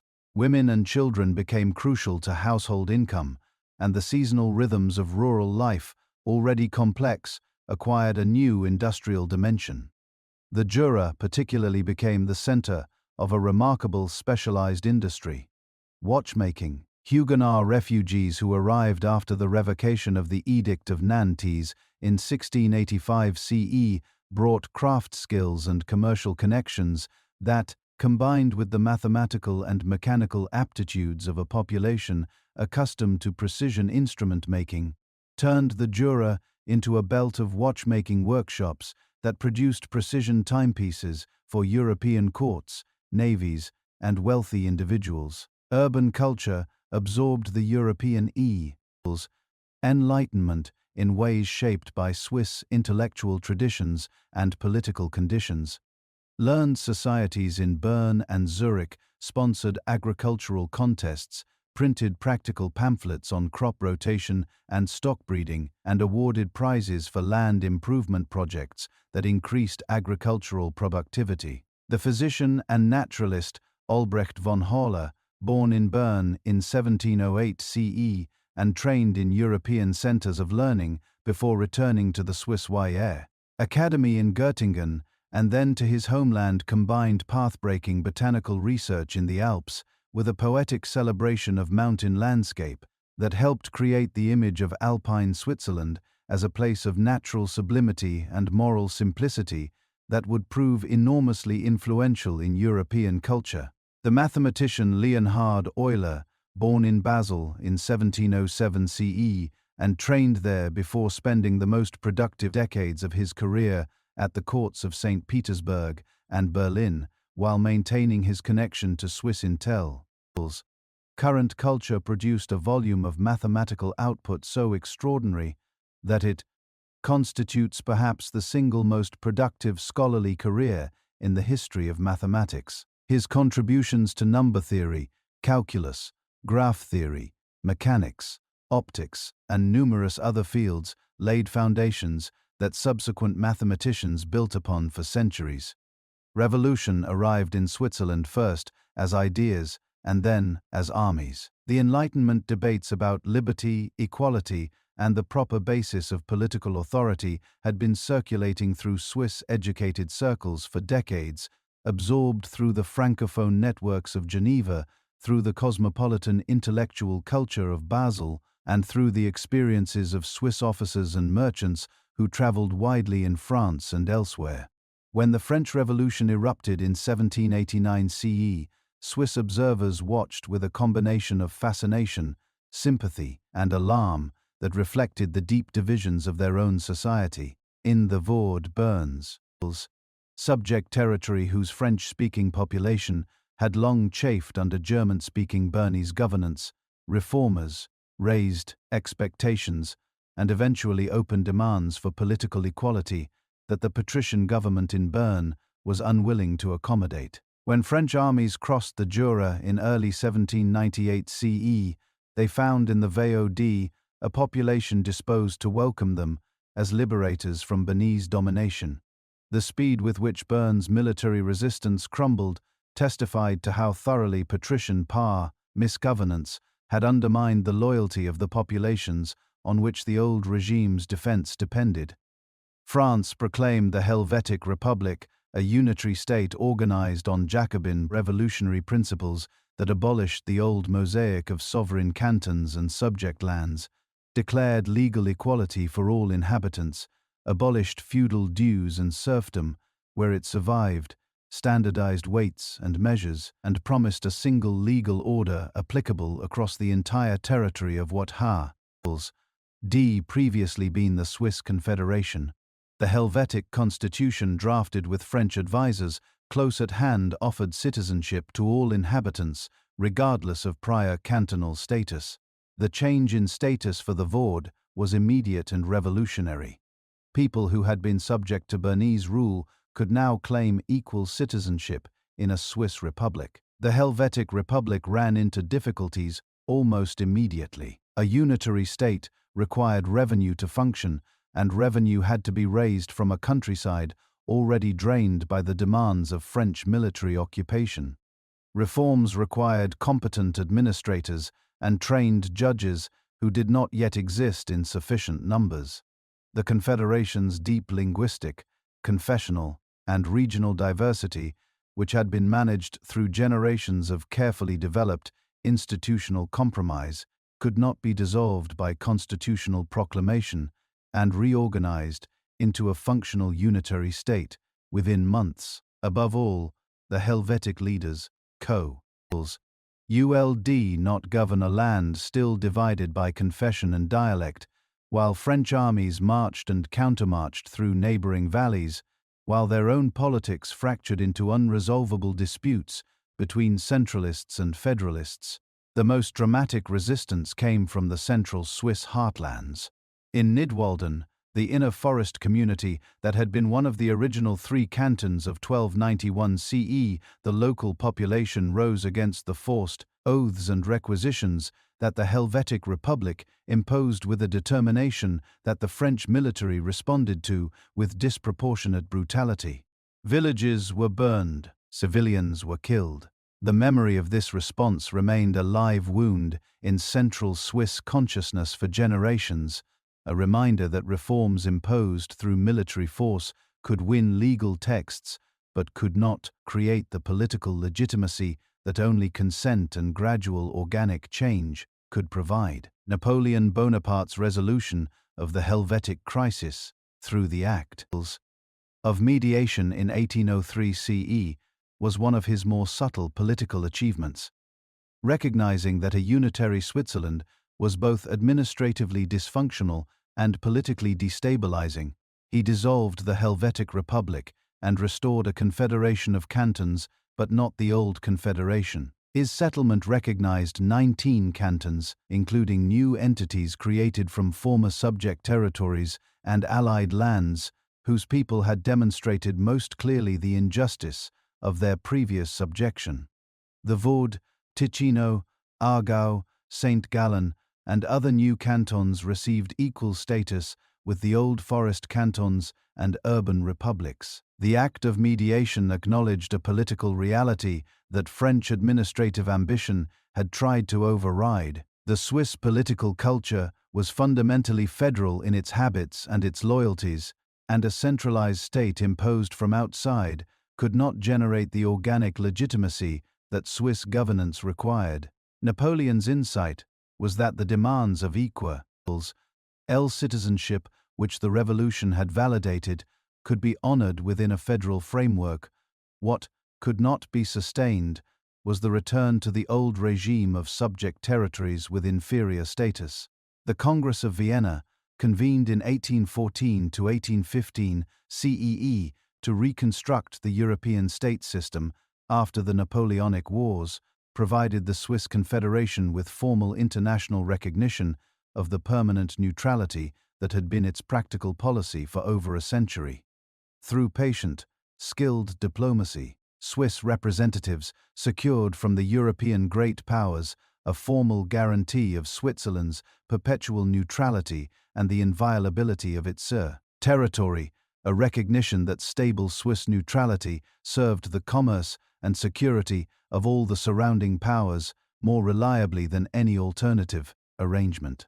The Congress also admitted Geneva, Valais, and Neuchâtel as full cantons, completing the expansion of the Confederation to the 22 cantons that it would maintain until the creation of the Jura Canton in 1979.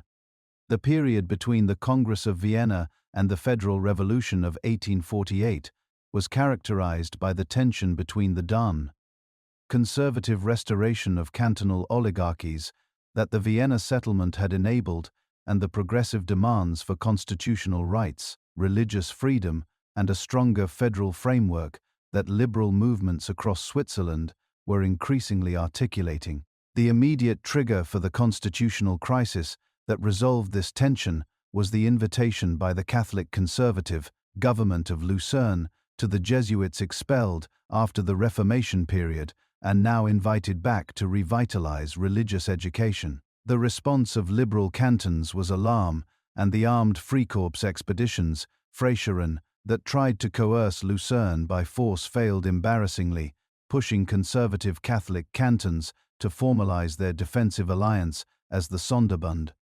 The Sonderbund War of November 1847 CE was not merely a civil war settled quickly and at remarkably low cost. It was the political and military resolution of a constitutional question that had been building for decades. Whether the Swiss Confederation was ultimately a league of sovereign communities whose members could make and break alliances as they chose, or a federal state whose members were bound by the common pact and could not organize separately within it. The Federal Diet's decision to demand the dissolution of the Sonderbund, the special alliance, concluded among Lucerne, Uri, Schwyz, Unterwalden, Zug, Fribourg, and Valais, and to authorize federal execution when the Sonderbund refused, was Antoine's assertion that the Confederation possessed constitutional authority to enforce its own pact.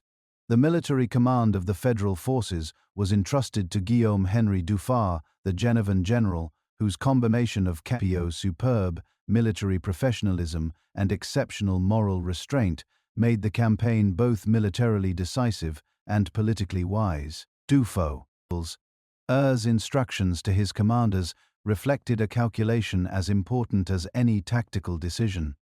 Minimize casualties, avoid destruction of civilian property, spare churches and cultural monuments, and seek surrender rather than annihilation. The goal was not to punish a confessional community, but to restore a constitutional order. The men he was fighting today would be fellow citizens of the same country tomorrow, and the terms on which the peace was concluded would determine whether that country could function. Operations began in mid-October 1847. Federal columns advanced on multiple axes to prevent Sonderbund forces from concentrating. Freiburg capitulated with minimal bloodshed after being isolated by federal maneuvers. Lucerne, the symbolic center of the coalition, fell after a combination of military pressure and political calculation among its leaders that further resistance would bring destruction without changing the outcome. Total military deaths on both sides numbered in total. He low hundreds an extraordinary restraint for a conflict resolving a constitutional crisis that had been building for years. The constitutional convention that followed the military victory produced the Federal Constitution of 1848 CE, the Foundational 48 CE, the Foundational Ponte.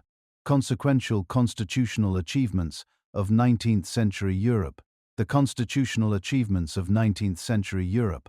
The Constitution replaced a league of nearly sovereign cantons with a genuine federal state that vested certain core powers in federal institutions while leaving the cantons substantial authority over their own affairs. It established a bicameral legislature, the National Council, apportioned by population, and the Council of States, representing each canton equally, that balanced the interests of large and small cantons in a structure consciously influenced by the example of the United States Constitution. The Federal Council, the 7-member collective executive, whose members are elected by the combined legislature and who rotate the presidency annually among themselves, embodied Swiss political culture's profound suspicion of concentrated individual power. A collective executive with rotating leadership was inherently resistant to the kind of personal authority accumulation that had historically been the entry point for tyranny.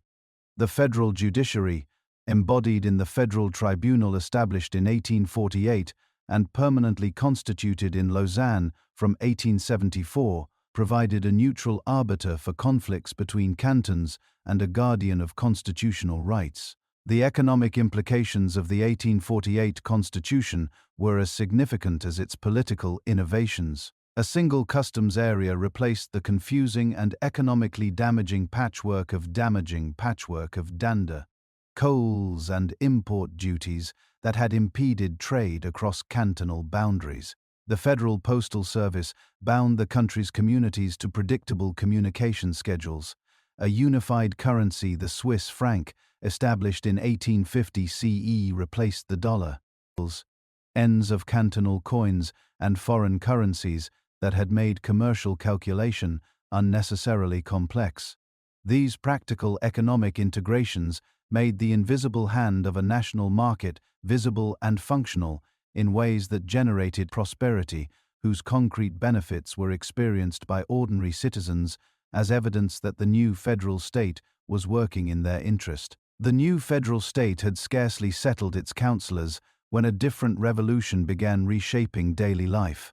The twin projects of binding mountains, with tunnels and binding citizens to law, through direct popular participation, would transform Sempach, across the second half of the 19th century, into one of the most connected and participatory societies in Europe.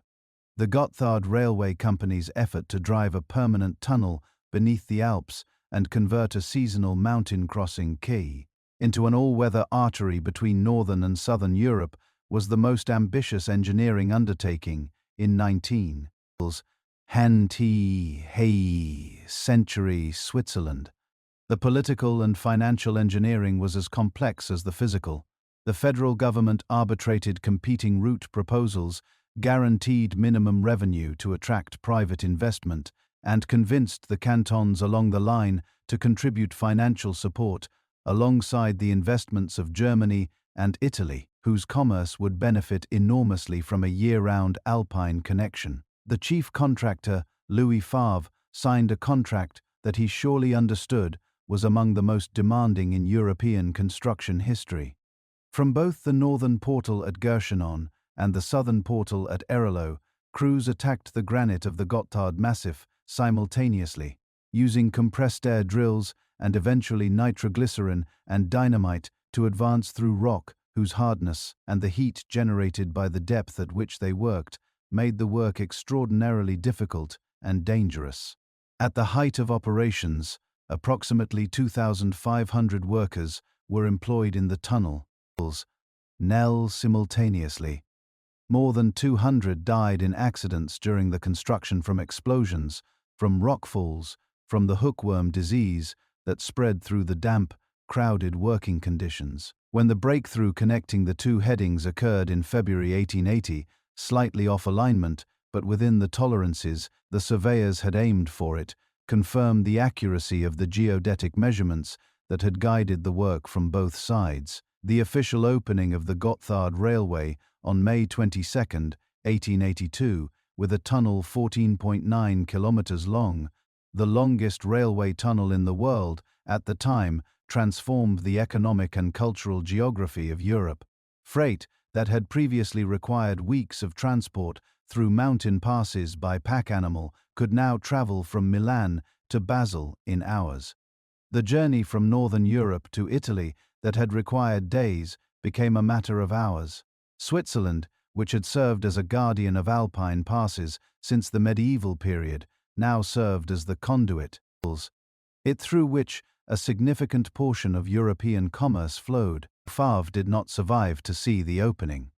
He died in the tunnel in July 1879 while inspecting work that was nearly complete. Human cost, woven permanently into the national triumph that the tunnel represents. The revised Federal Constitution of 1874 CE introduced the optional legislative referendum, the mechanism by co, which a specified number of citizens or cantons could demand a popular vote on laws passed by the Federal Assembly.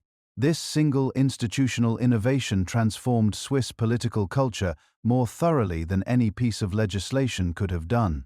Legislators who knew that their work could be subjected to popular judgment developed new habits of care, consultation, and pre-legislative coalition building that changed the texture of Swiss governance. Laws were written with the knowledge that they might need to survive not only parliamentary scrutiny but public persuasion. The shadow of the referendum made compromise not merely prudent but structurally advantageous. The constitutional initiative added to the Swiss democratic toolkit in 1891 CE, allowing citizens who collected sufficient signatures to propose changes to the federal constitution, extended popular participation even further. It gave social movements a legal pathway to constitutional change that bypassed legislative obstruction, ensuring that ideas whose time had come could find their way to a national conversation even when those ideas were unwelcome to the parliamentary majority. The result was a form of direct democracy without parallel in any large nation, a system that made Swiss citizens not merely voters who chose their representatives, but active participants in the continuous process of defining and refining the laws under which they lived. Henry Dunant, the Geneva businessman who witnessed the aftermath of the Battle of Solferino in June 1859 CE, where approximately 40,000 soldiers were killed or wounded within a few hours and thousands more lay suffering with minimal medical attention. In the days that followed, responded with both a personal memoir, Un Souvenir de Solferino, published in 1862, and a practical proposal. Could nations agree to protect and care for wounded soldiers without regard for the uniform they wore? His appeal led to the founding of the International Committee of the Red Cross in Geneva in 1863 and to the First Geneva Convention in 1864, which established the principle of neutrality for wounded soldiers and medical personnel and created the Red Cross on white background as the internationally recognized protective emblem. The ICRC drew on Swiss credibility as a neutral, organized, and trustworthy country and on a civil society tradition comfortable with the discipline of volunteer committees and careful financial accounting. When the guns opened in August 1914, Switzerland mobilized not to fight, but to endure. The Federal Council named General Ulrich Will as Commander-in-Chief of the mobilized army.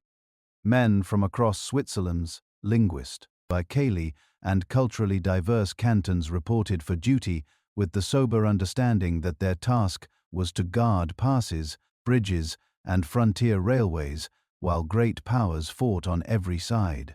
Neutrality required not merely diplomatic posturing, but credible physical demonstration that the country would resist any violation of its territory. The linguistic fault lines that the war exposed were among the most dangerous internal threats. German-speaking Switzerland, where newspapers, military officers, and cultural ties inclined many toward sympathy with the Central Powers, and French-speaking Romandy, where the same factors produced sympathy for France, and the Allies experienced the war's cultural pressure very differently. The Federal Council worked intensively to dampen the heat, censoring inflammatory language, drafting official communications with extreme care for balance, and bringing political figures from all language regions into advisory committees whose inclusion was itself a political statement about the unity the country needed to demonstrate. Economics turned neutrality into a daily exercise in arithmetic that affected every household. Imported grain, coal, and fertilizer were the lifeblood of Swiss industry and the urban food supply, and both sides in the war sought to control their distribution through Switzerland as a means of indirect economic warfare against the other.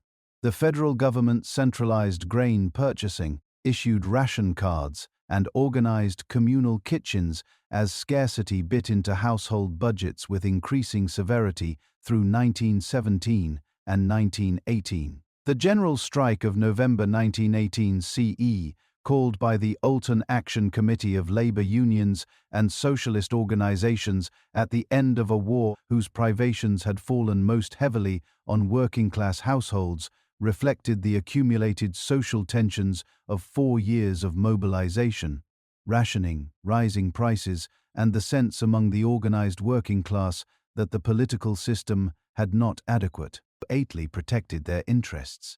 The demands included proportional representation in the National Council, the 8-hour working day, women's suffrage, social insurance, and reform of the army. The strike lasted 3 days before ending under heavy federal pressure, including the deployment of troops, but its demands did not disappear. Proportional representation was introduced within a year, and the social policy agenda that the strikers articulated gradually shaped Swiss legislation across the subsequent decades. The interwar years brought the League of Nations to Geneva as an institution whose establishment there reflected Switzerland's unique combination of neutrality, organizational competence, and central geographic position.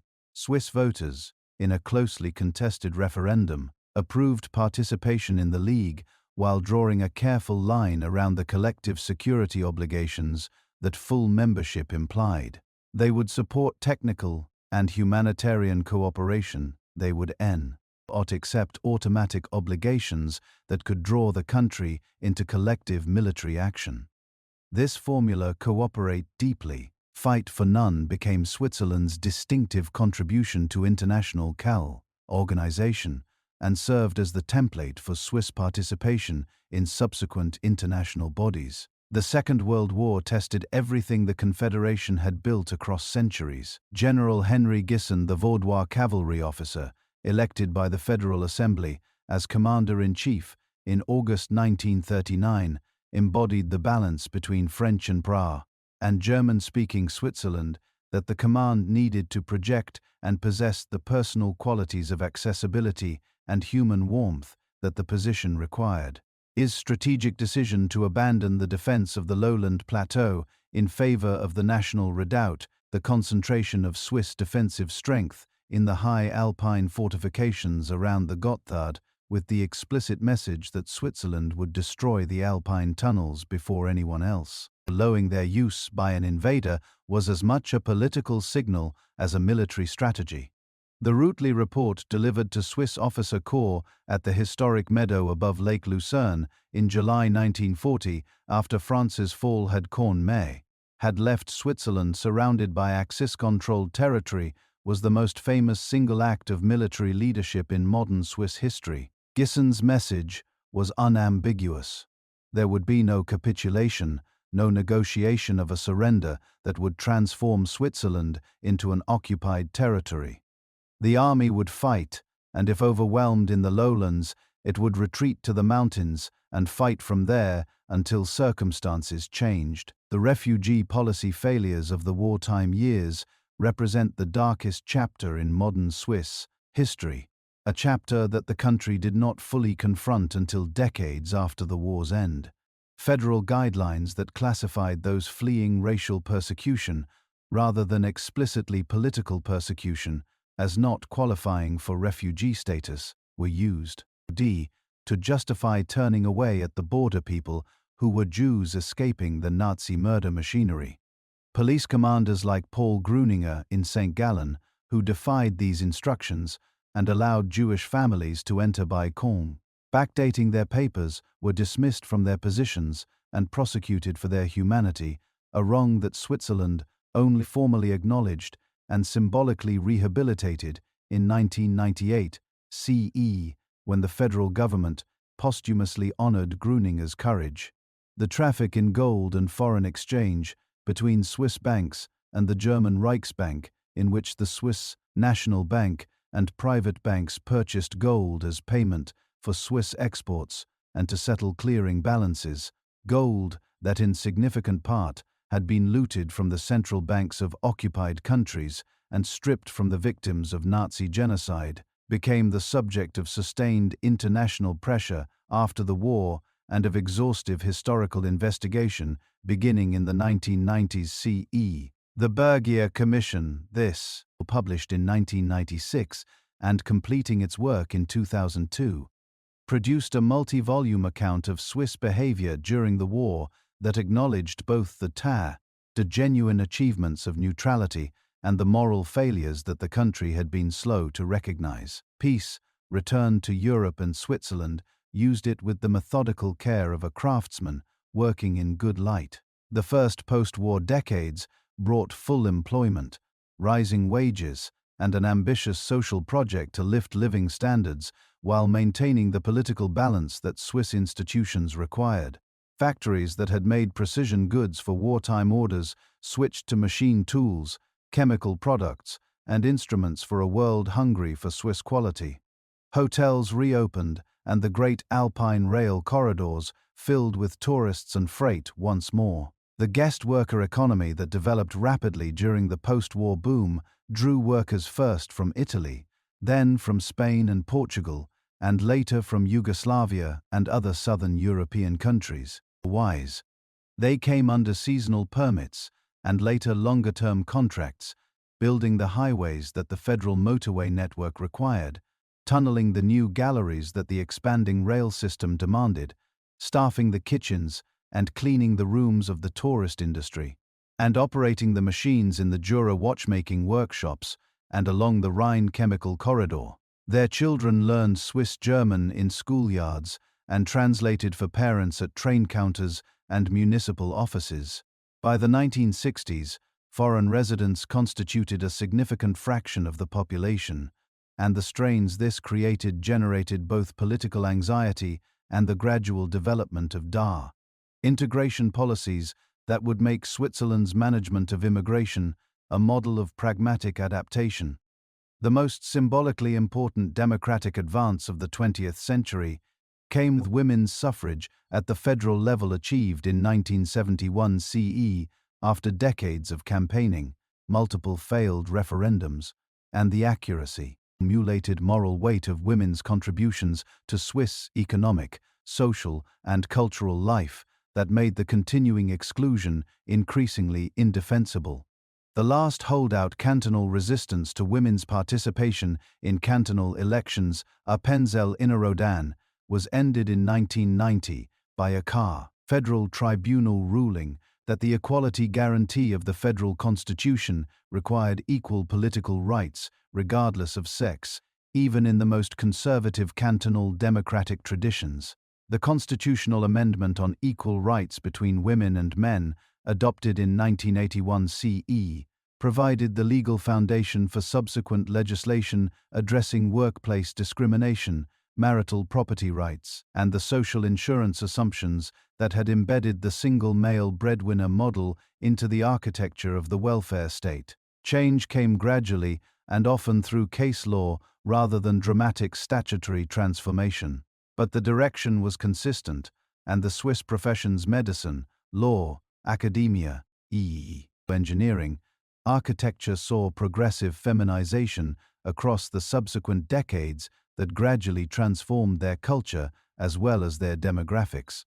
The first great choice of the post-Cold War era arrived when Swiss voters were asked in December 1992 CE whether to join the European Economic Area, the broader core European Economic Framework that fell short of full EU membership but would have integrated Switzerland deeply into the European regulatory and market system.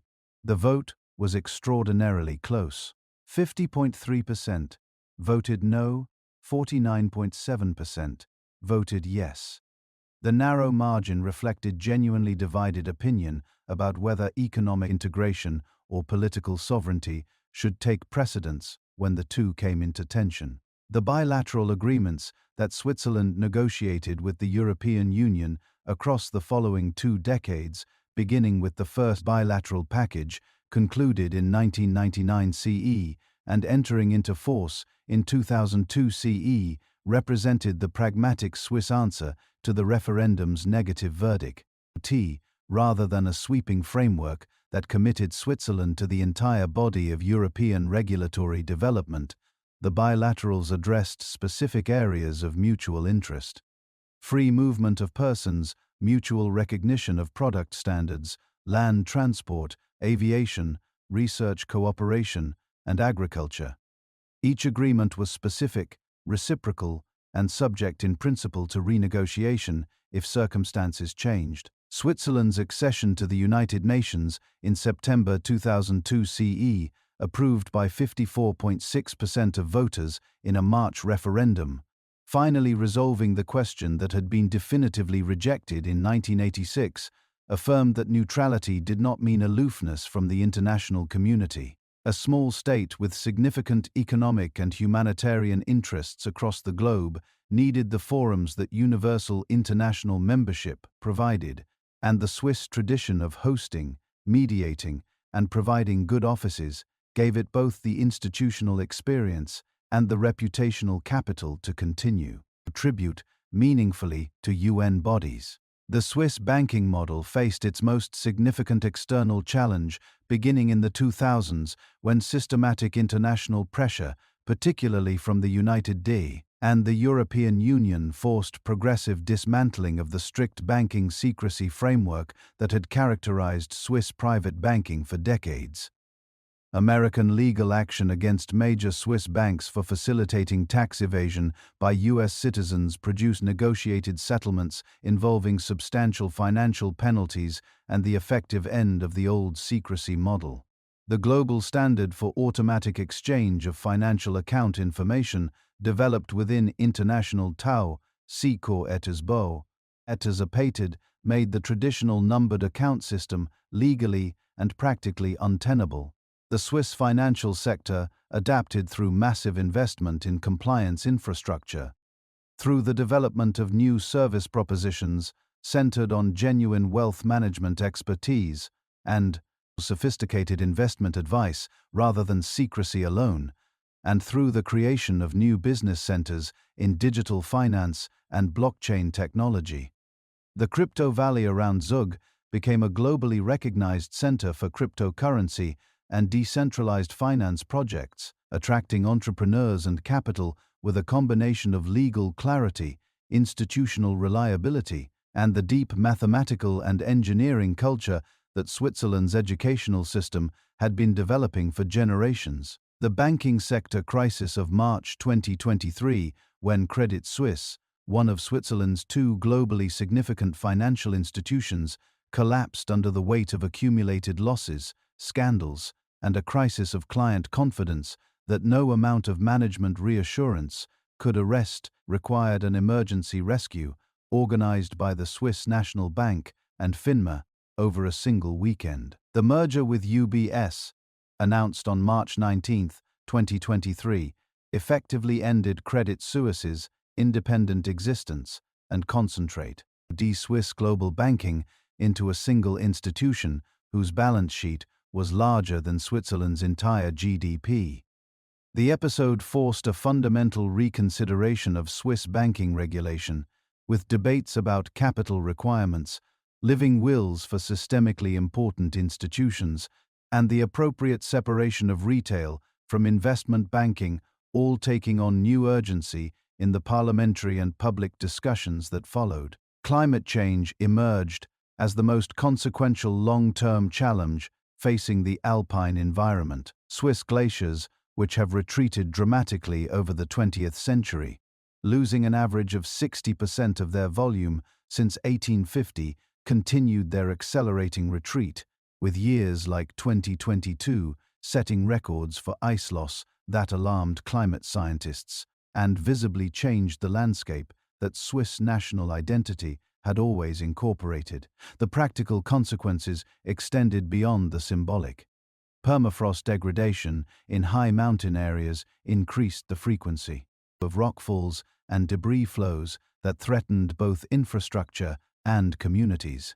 The Gotthard Road Tunnel and Alpine passes required modified maintenance schedules. Insurance companies revised risk models for Alpine real estate. The Swiss government ratified the Paris Agreement and developed a long-term decarbonization strategy while navigating the complex politics of energy transition in a country that had relied heavily on nuclear power for its electricity supply.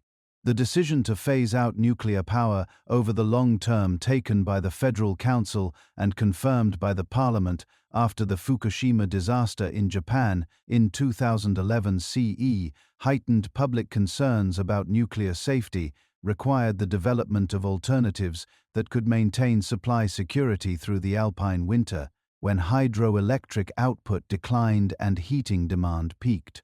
The Energy Strategy 2050 framework committed Switzerland to expanded renewable generation, enhanced energy efficiency, and infrastructure for cross-border electricity trade that could balance domestic supply shortfalls through imports. Direct democracy continued to produce results that reflected the genuine pluralism and the occasional contradictions of Swiss public opinion. The 2009 initiative banning new minaret construction, approved by 57.5% of voters despite the recommendation of the Federal Council, and virtually the entire political establishment, that it be rejected, created international controversy and domestic debate about the relationship between direct democracy and constitutional rights protections. The 2014 initiative on managing immigration from the EU, approved by 50.3% of voters in a result that closely mirrored the 1992 EEA vote, created a direct conflict between the ballot result and Switzerland's bilateral agreement obligations that required years of difficult negotiation to resolve without triggering the automatic termination of all bilateral agreements. The COVID-19 pandemic that struck Switzerland in March, Rochester 2020, demonstrated both the strengths and the limitations of the Swiss federal model in a genuine emergency. The Federal Council invoked extraordinary powers under the Epidemic Act, mandating the closure of schools, restaurants, and non-essential businesses in the first wave. Cantons coordinated with federal authorities while maintaining their own epidemiological tracking and enforcement capacities. Economic support reached affected businesses and workers through rapidly adapted federal programs. The successive popular votes on the legal framework for pandemic measures, which Swiss direct democracy required even in the midst of the crisis, produced majorities that backed the government's approach while sending signals for adjustment in specific provisions. Switzerland entered the mid-2020s carrying both the accumulated strengths of its long historical development, institutional reliability, multilingual cultural depth, democratic legitimacy built through centuries of genuine participation, patience, and the economic competitiveness of industries that had been refining their excellence for generations, and the challenges of a world in which the assumptions that had allowed Swiss neutrality to function smoothly for decades were under pressure from multiple directions simultaneously. The Russian invasion of Ukraine in February 2022 CE tested the neutrality doctrine more severely than any event since the Second World War.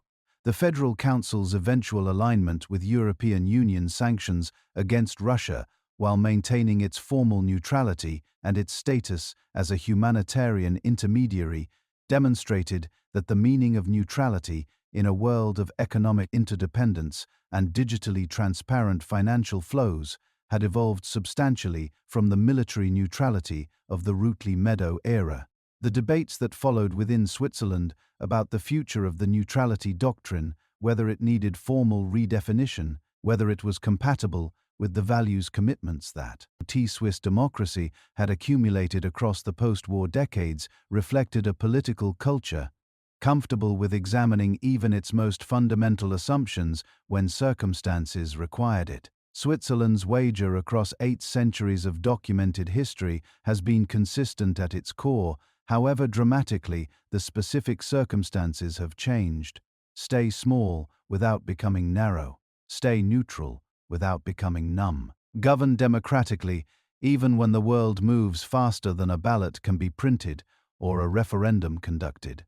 From the pile-dwelling communities on Neolithic lake shores, through the Roman cities of the plateau and the medieval forest communities of the Gotthard passes, through the long experiment in confederate governance that turned a defensive alliance of valley communes into a genuinely federal state, through the Reformation's religious fracture and the long work of managing confessional coexistence, through the revolutionary upheaval and Napoleonic reorganization, that produced the modern federal constitution, through 2 world wars survived through neutrality and the compromises that neutrality required, through the post-war boom and the construction of Europe's most developed direct democracy. Switzerland has been building, generation by generation, an answer to the question of how a diverse community of people with different languages, different religions, and different regional traditions can govern itself together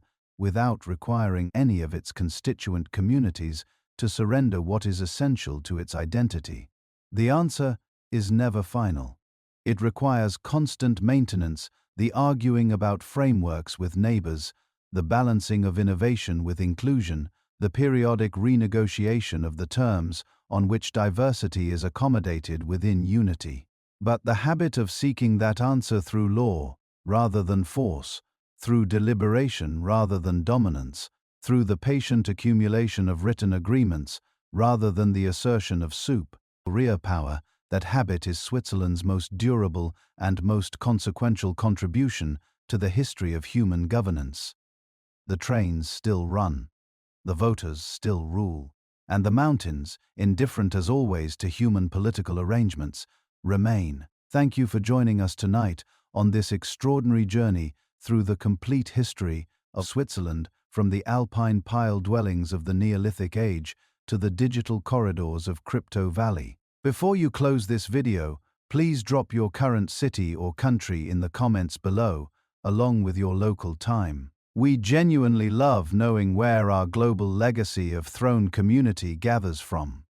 Whether you're watching from Bern, from New York, from Tokyo, or from anywhere in between, Let us know you were here for this journey. If this video gave you a new perspective on Swiss history, a story you didn't know, a connection between past and present that surprised you, please hit the like button and subscribe to Legacy OF Throne. Your support helps us reach more history lovers around the world and makes it possible for us to keep telling these deep, detailed stories of the civilizations that made us. We'll see you on the next journey.